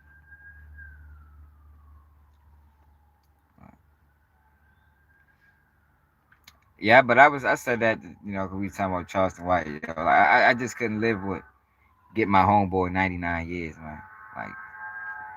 Like I don't understand at this point how do D-Bird even hang with him. I ain't hang with nobody like that. But it explains why he falls out with everybody. What's up, Clemson?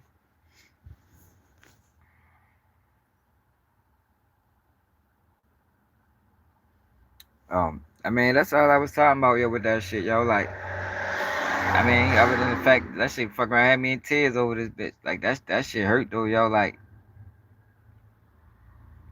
because, like, when I go back and I read some of the shit that Joe said, like, as far as the paperwork, I see what he tried to do. You know what I mean?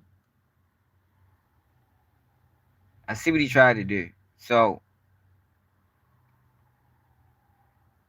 part of the evidence, right, was a license.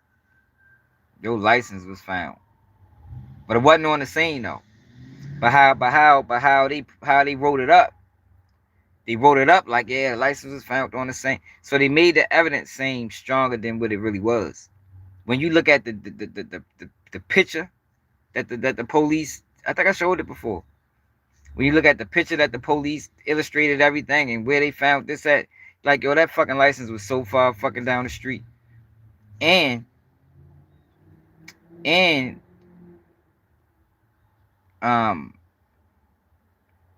police didn't find it. Somebody else found it and took it to the police. That's tainted evidence. Off the rip. That's tainted. So I told y'all about the one dude, the dude that killed the person in 05, then implicated us. And then implicated us and got us booked. Huh. I told you he said he was the shooter. No. At first he didn't say he was the shooter. At first he said the one who I'm telling you about said he was the shooter. Remember, at first he said he knew who did it. I just ain't going into details about who he said the shooter was. So at first he said Yo was the shooter. So how he tried to get, and like I told you, the one I'm talking about, they kept him for 6 months because he made statements. Me and my other co-defendant, we ain't make no statements. So they let us go 30 days. You feel me? But at this time, so let me backtrack. So when we first go to our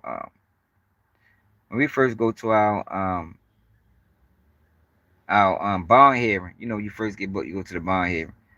We go to our bond hearing. They going down the line, reading off our criminal history. I don't got no serious long criminal history. At this time, well, still, I ain't got a whole bunch of charges. Like, I know how to move out here in these streets. But at the time, I ain't gonna say at the time, that's still all I got.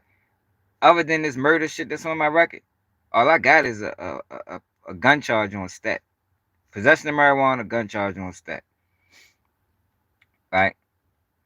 So, both my other cousins, they got hella charges. You know what I mean?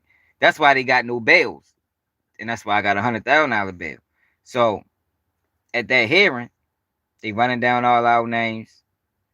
they like something plus Mr. Yo gave statements. So we look like the fuck gave statements. Me and we both look at the same time. You're like, no, yo, they lying. But at this time we ain't get our discovery. So once he came, we all came home from the first time. We was still hanging, not knowing that yo made statements. Like we ain't know that shit because we ain't get no discovery.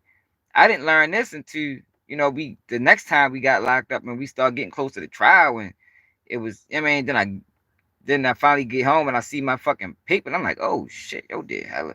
But anyway, I ain't trying to do that. But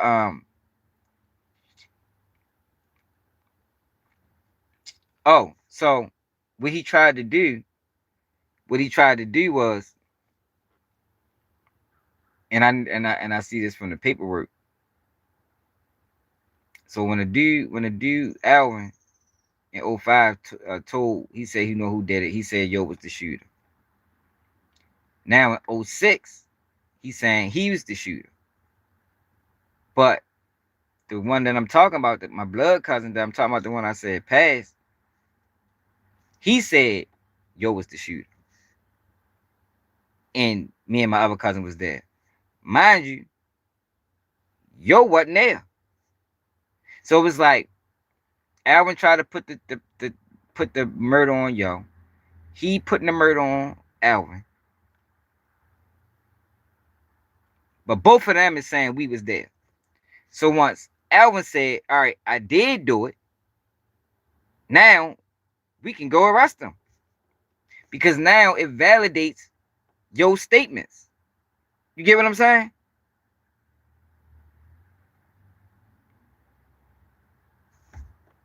You see what I'm saying? It validated my other cousin who passed away statements because he said Alvin did it. Now Alvin saying I did do it. And y'all both saying that me and my other cousin was there. Now me and my other cousin saying we don't know what the fuck y'all talking about. You feel me? Like both of us. Like, yo, what? You go through, I showed y'all my paperwork. Me and yo don't know nothing. But you got these two passing the buck on each other.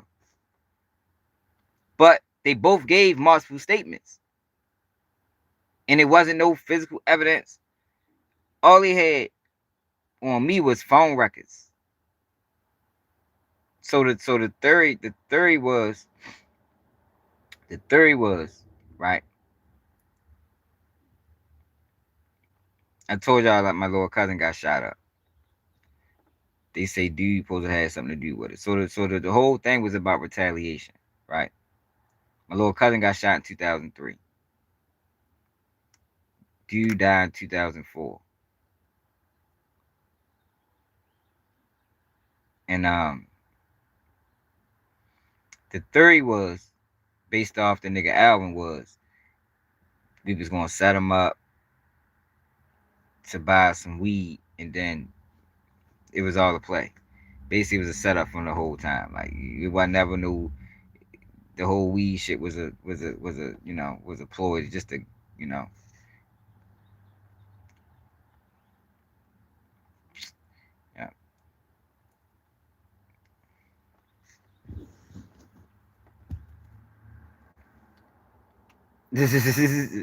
Hey, OG, come on, man. You know what I'm saying. I ain't gonna talk like that. It's a theory. You feel me? It's a theory, man. The theory was that's what it was about. So the evidence they had on me was phone records. This before cell phone pings. So in 05, no, when it first happened, they ain't know nothing about me. They ain't know nothing about my cousin. They ain't know nothing about none of that shit. But once dude killed the person he killed and implicated us, now it makes sense. Now you find out that, oh shit, we all related. Now they start investigating. So the one dude who I told you the one that passed recently, he gets grabbed the next day. The very next day because of the license, right? He got an alibi. He's with his girl. She passed too. It's a crazy thing about it. So she validates that, yeah, he was with me, da da da da da. Let him go. Because like I said, that the license wasn't found nowhere near the scene. I mean, it wasn't found nowhere near the scene. So he let him go the next day. But I told you we got locked up a year after that because of the Alvin nigga. Then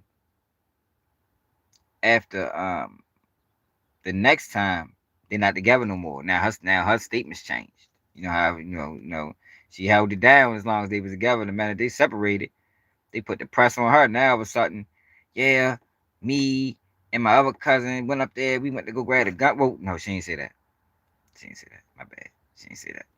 She said that we went to go. We went to go. When we went to our job, and they had us on camera. We went to her job, and she said that we went up there to make sure that my cousin alibi, to make sure that his alibi. But in reality, that ain't even what we went up there for. I mean, but she never told that. Like that would have closed the case. If she and the crazy thing about it, I seen her when I came home, and she was on some scared shit. But I saluted her because if she'd have said if she'd have said why we really came up there, man, we'd have been done. But she probably got charged too.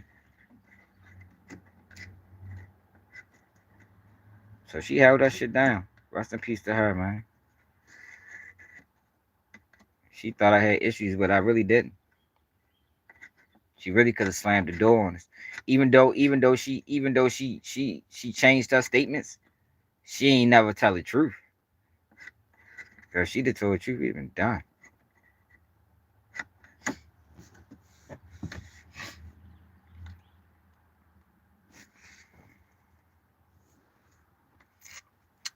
But I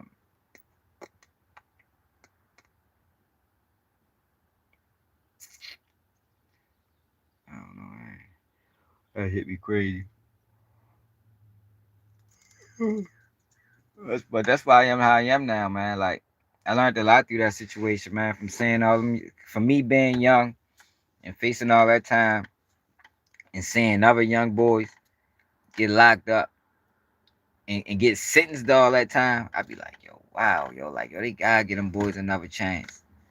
I mean, it's almost a crime not to get them boys another chance. And I get it, you take a life, they take your life. That's the reality of it.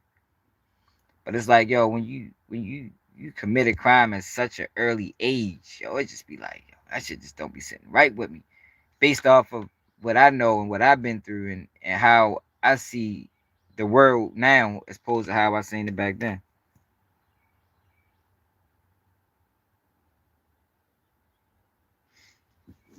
Yeah, she held that shit down, and she ain't never, Shorty ain't never she ain't never tell the truth. She did change her statements. It went from he was with me to I don't know where he was at. That's all she said. Then they asked her, well, why did me and my other cousin go to her job? She said, man, they went up there just to make sure that your alibi was cool. But that ain't why we went up there. Like she held that shit down. She thought I was mad at her. She thought I wanted to do something to her. I seen her in track one time. She pulled off so fucking fast. I was like, yo, what the fuck? Like, I ain't really mad at you, yo. For one, you shouldn't even have got put in that situation. Yo shouldn't have never used your name. You should never even got put in that situation.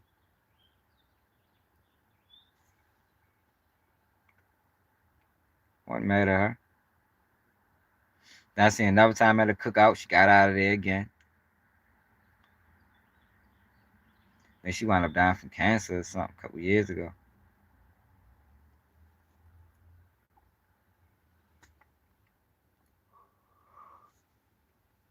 But that's why I talk how I talk about these kids, man, because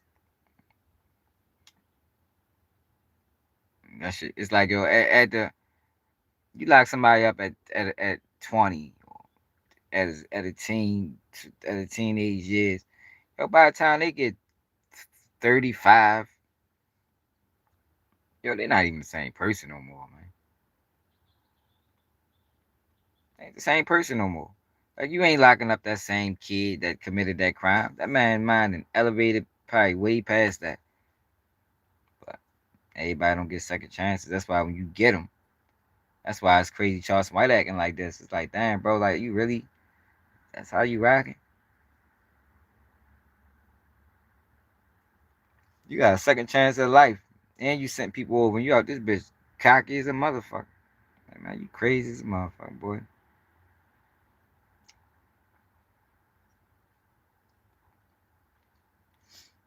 I'm ready to ride to the store. I ain't got no black and mouse.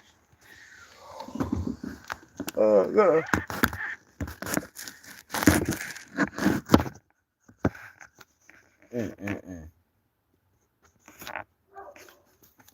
Yeah, though, man. Shit be real, man. Shit be real. Water in.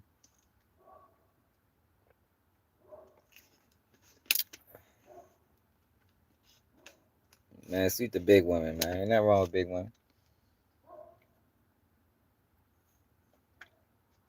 Especially the curvy ones. Ain't nothing like the curvy ones.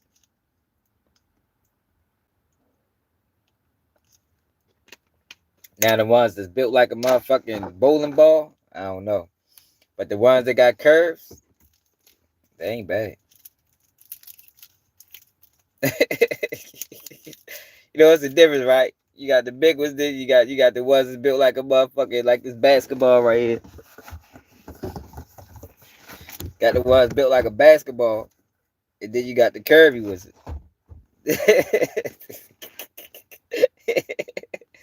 Yeah. What's up, Mel? Curry was nice. Yeah, but sometimes y'all be thinking, karma is real, man. Like, it'd be crazy, Charleston White be going on all these platforms. Like, what the fuck? I don't believe in no karma. That's some broke man shit. He gonna see when that shit come back and bite his ass.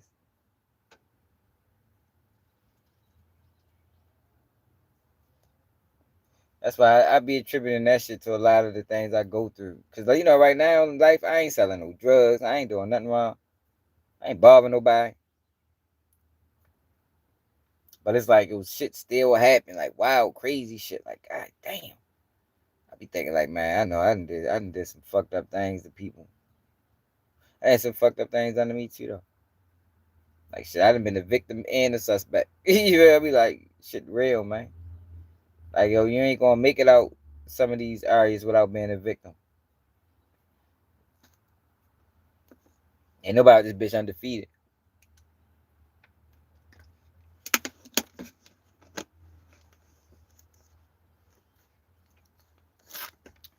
Yeah, OC. It's about just getting the word out there, man. We trying to change the narrative, man.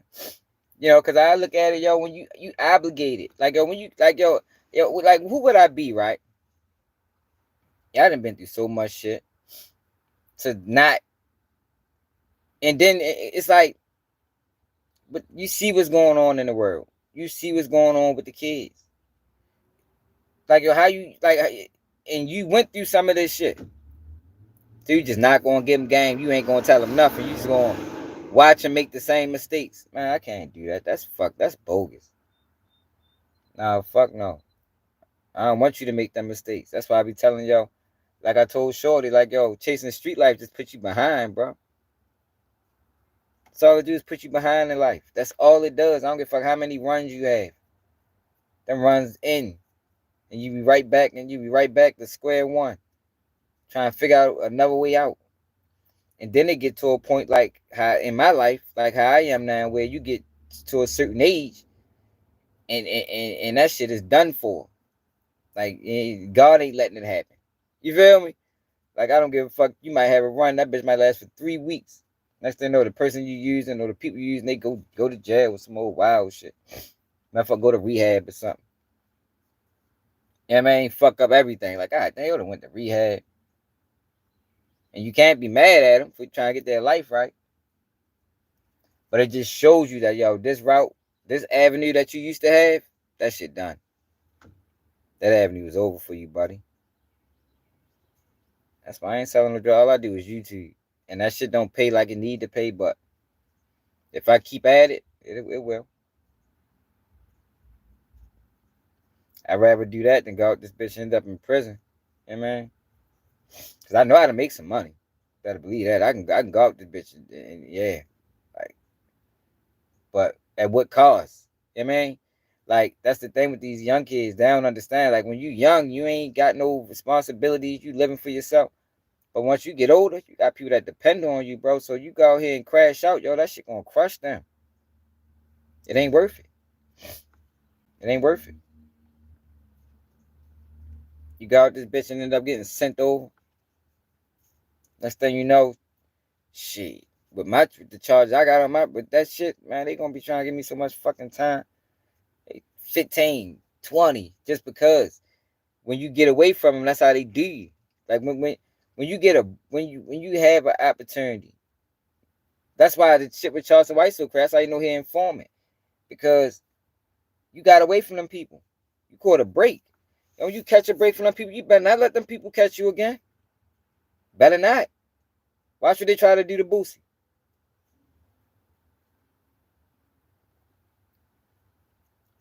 Why should they try to do the Boosie if he can't get that case pardoned by Trump?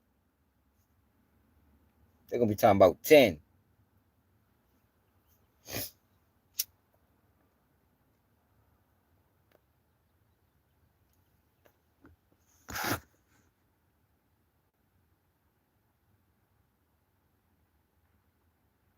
That's what's up, bro.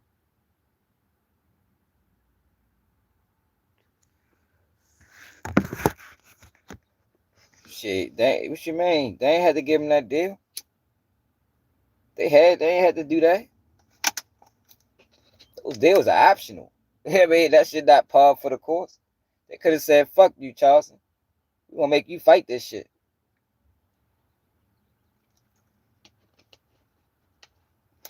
Yo got a second chance. He out this bitch acting like a fucking clown.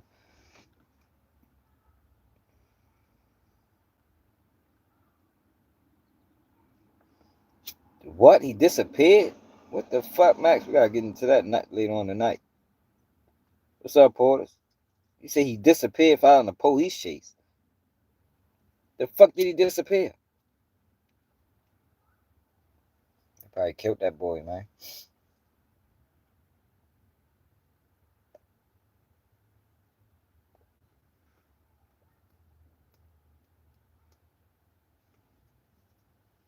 I just see life different, yo, than a lot of people. It really like when you in a situation, yo, when your life can be almost taken, you start appreciating things more. You know what I mean? Plus, I made promises. You know, you gotta make sure you stand on your promises. Whatever promises you make to God whenever you pray, you gotta stand on them, bitch.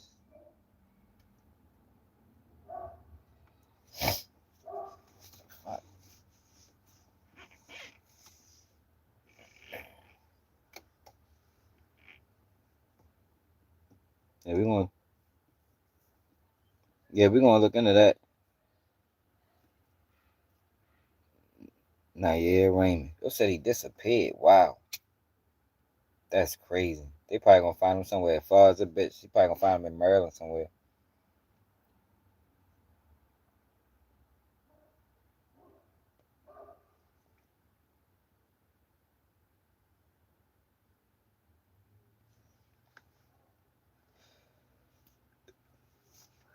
But I think, yo, that's why I ain't really with the games like that.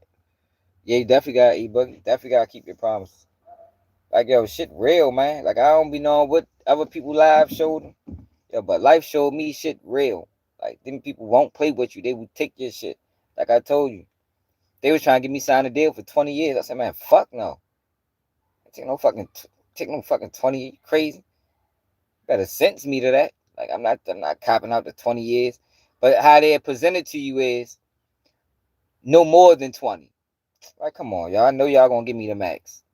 Like, I ain't fucking stupid. I go in this bitch thinking I'm gonna get 5 years. They be 20. None suspended. Like, you feel me? And 5 years parole. probation when you get home. Fuck it, we gonna make it 25. Suspend 5 out that bitch. People crazy, man.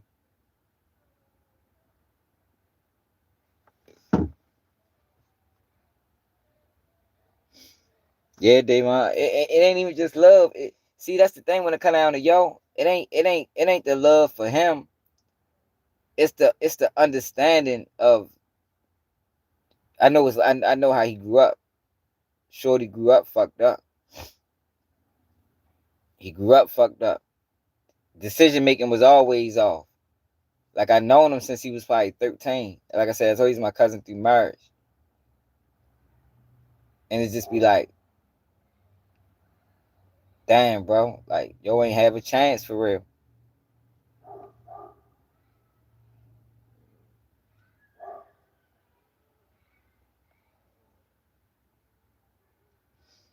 Yeah, the Charleston White shit is wild. People still say that. Like they not even factoring in what he did to them boys, man. Like yo, that's how we even got on this topic. The fact that I couldn't survive with myself, knowing that I got a person 99 years in prison. It is hard to deal with, bro. Shit is hard to deal with. That's why I be telling them kids, man, man, that shit ain't worth it, yo. Because it start out as fun. It's fun at first. It's all fun at first. Then eventually that shit become a hassle. You start losing friends and shit. You start going through your own little shit, beefs and all type of shit. Man, that shit take a toll on you. Yeah, it was a time in my life, I used to wake up to loud booms. But it was in my head though. It wasn't real. You know what I mean? Like the shit wasn't real. Like I didn't know the brain can even do shit like that. And it only happened when I'm asleep. Like I be in that bitch sleep, something like boom. I get up, like what the fuck? Looking out the window and shit. The whole time ain't nothing there. Shit come from trauma, man.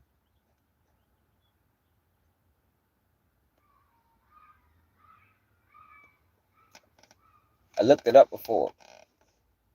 Forgot what it was called.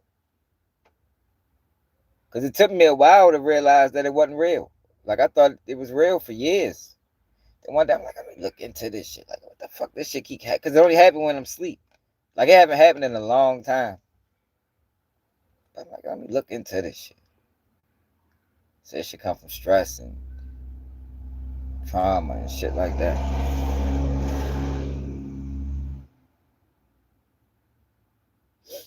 I don't need to smoke no weed, bro. I don't do shit. I smoke blacks. Ready to go get another coffee. I can't never get past the paranoid stages. See, this the thing. Like when I was smoking weed, I was a kid. So you can see. So this is how my life went. So from 15 to maybe 18, I was smoking. Right. I got locked up at 18. Caught my first case. Got caught with a pistol and some weed. They put me on 6 months probation. I had to pee and everything. 2004. When I got off probation, I got locked up for the body. Came home. I wasn't smoking. Year later, get locked up for the body again. Now, from there, I do 3 years. I come on 09. That was 06. I come on 09. From 09, I meet my girl the first day I get off the box. First day I get out the box. And from that on, I just been on family time for real. Now I still did shit. But like far as like being full throttle, outside every day, partying all night, no, that shit stopped. I ain't lived that life in a long ass time. I ain't lived that life since probably like since I was like 20. I know where to get you. Don't get you nowhere. All I do is put you in trouble.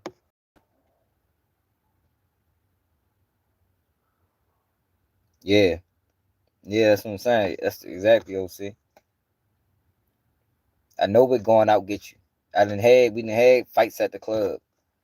We done had situations where, I mean, so it's like, yo, I'm not like, I don't need fun that much. Like, that ain't, I mean, it ain't worth it to me. Like, I ain't got, like, fuck that shit. I'm having to do something to somebody, or somebody do something to me just because I want to be outside. Man, I'll be in the house. I'll be with my kids. We can go fucking play basketball out front or something. You know what I mean? Go to a park or something. Go family cookout or something.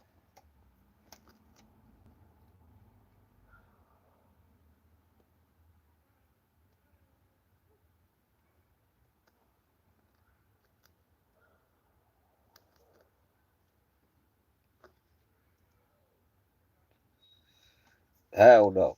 I ain't never say that real.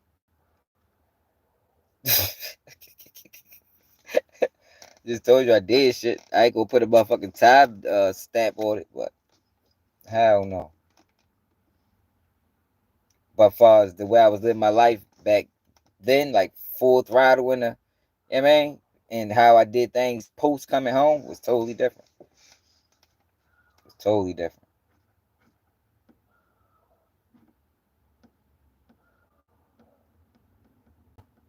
I turned the whole neighborhood up, bro.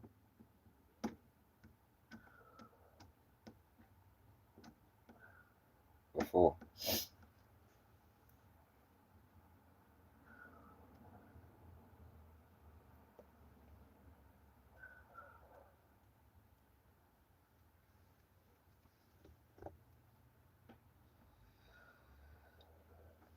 Nah, I ain't say that. I'm talking about the party life. I'm talking about the party, the bras, the the uh, the party life, basically. Fucking with the girls. I mean, going out every night, drinking. I mean, I'm talking about that life. Nah, I ain't lived that life since I was 20. By the time I came home, I was trying to do the family life. Because I had to identify my sole purpose. You got to have a plan when you come home, man. I have to figure out what do I got to do to not end up back here. You know what I mean? Because I can't be here. Like this, no, I ain't been, I can't be in this situation again. Fuck no. Especially not facing no life in prison. Like, I can't put myself in that type of situation ever again. So what can I do? I'm gonna go home. I'm gonna find a girl. I'm gonna have some kids. I'm gonna build a family, and I'm gonna live that way. Now, in the process of living that way, I done had jobs. I done lost jobs. I done had to go back to the streets. But even with going back to the streets, it wasn't on the same. It was just about money.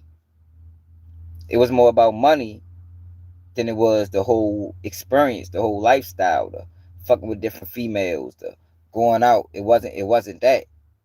It was just about money and, making sure my kids got what they need, making sure my girl got what she need. It was centered around that, as opposed to what the average person do when they getting some money. They want to party. They want to be in the mix. They want everybody to know they got it. I wasn't on that at 23. I mean, so I worked a couple years. I might ain't jump back into about maybe 25. After I lost the job, 25, maybe 26. That's when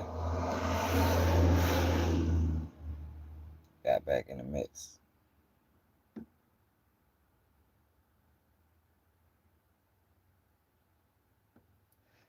Yeah, hell yeah. No, but shit. I didn't have some runs. It's just the way I did it. I wasn't accessible. You know what I mean? A lot of people go to prison for selling drugs. I ain't never caught a drug case. A lot of people go to prison for selling drugs for being too accessible. Like, you gonna have to go through somebody to go through me to get to me. You know what I mean? You can't just see me walking down the street and be like, yo, you good? Nah. Nope. Nigga be mad as shit. Knowing I'm good. Nah, yo, get your tell your holla at me. Like I move like that. Yeah, man. Like you had to meet me through somebody else that I already know. Yeah, man. Like my man Ham from down Bradish. Ham, rest in peace to Ham. I met Ham through my brother, Bucky B. Ham was my man, y'all. That shit hurt me. They killed Ham. They killed my man Ham when I was in Florida. I came back from Florida, found out niggas and killed Ham. God, I just was on the block with y'all. Just was on Bradish. And I'm wondering, like, why the fuck shit so dead out here, bro? It's normally 1,000 niggas out this bitch.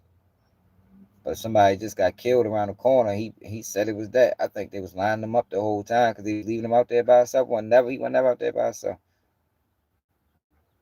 I'm like, damn, y'all niggas can kill Ham.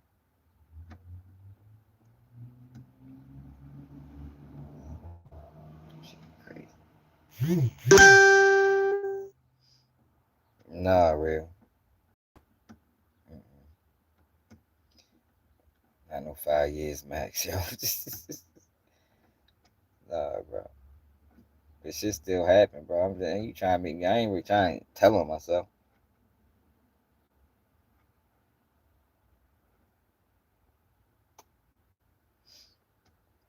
Yo, cause what I learned is you gotta have a job.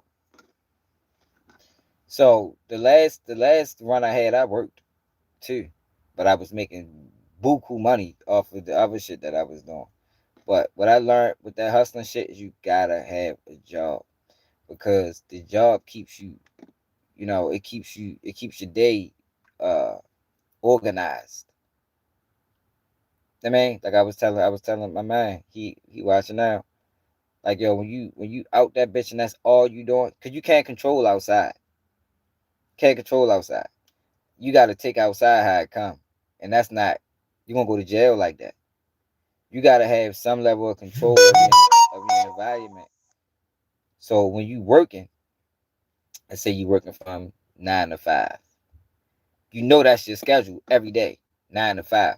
So anything you do after that, it got to be, anything you do besides that, it got to be after those hours.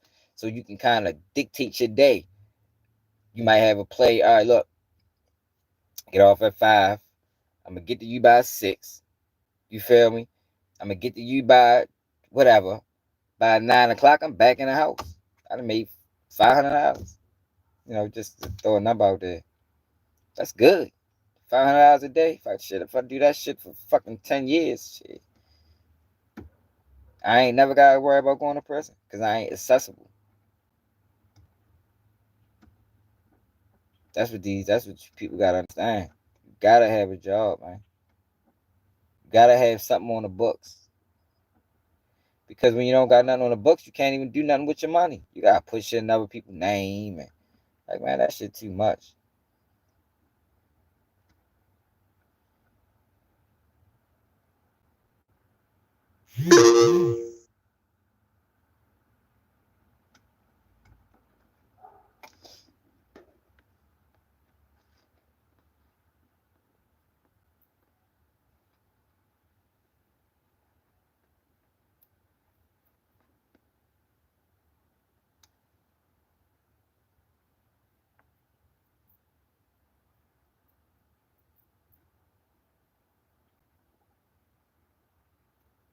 You gotta still, no, the object is to live to see another day, bro.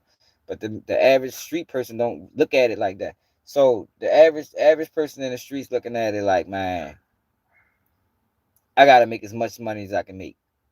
What I'm saying is, you gotta go in the house at a certain time every day. Like I don't give a fuck if your quota is $1,000 by 9 o'clock. If it's 9 o'clock, you ain't made 200. You need to be in that house, man. Straight up, because anything outside of that is danger. Is danger time. I mean, you're gonna put yourself in a fucked up situation chasing an extra dollar when you can wait till tomorrow. You only lose yo when time run out. I mean, it's the only time you lose. It's when time run out. And time runs out a few ways. You go to prison or you get killed. Yeah, man. That's when time is up. But as long as you living and breathing to see another day, man, you better take your motherfucking ass now. Yo, my little man from up the heights, man. Used to be on Pimlico. I used to tell this little nigga, I used to tell, that's my man, I love him to death. Need to call him. I used to tell him that shit all the time. Yo, bro, go in the house, bro. Go in the house, bro. Sometimes I go out that bitch with him. Matter of fact, I called him one time.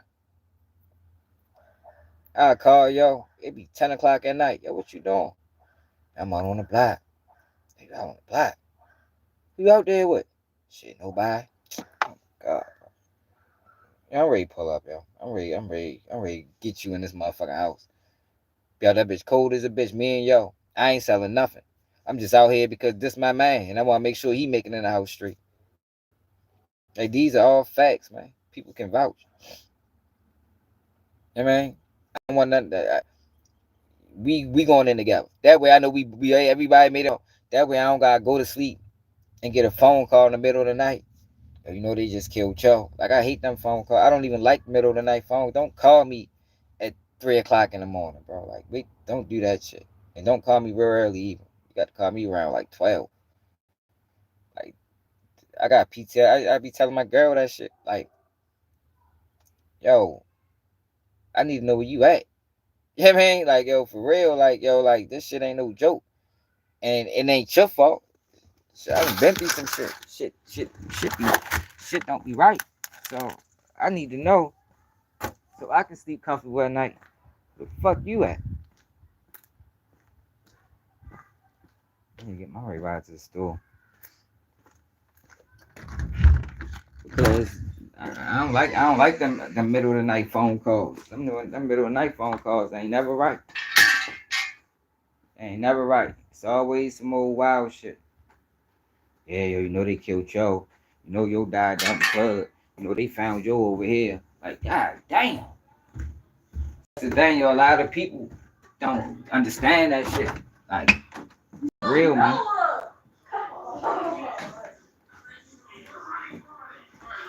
That's why I don't be on this internet acting like these other guys. That's why I be like, yo, ain't no way. Ain't no way you who you say you is, bro. Ain't no way. Ain't no way, yo. Ain't no way you this person that you saying. When look at what you doing. Because you should know shit way realer than that.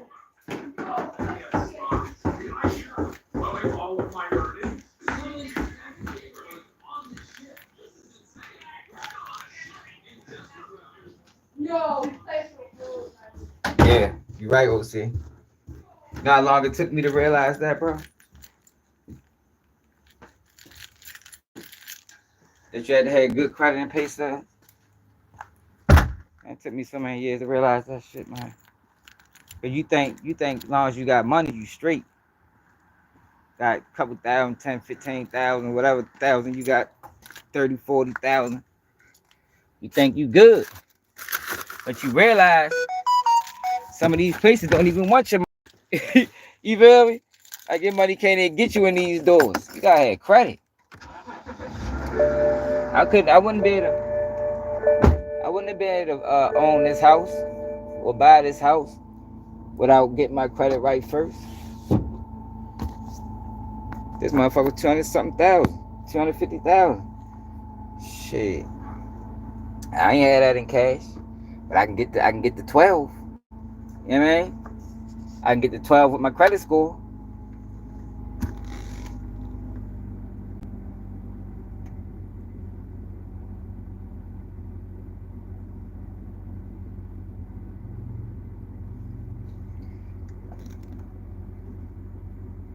But yeah, though, definitely gotta have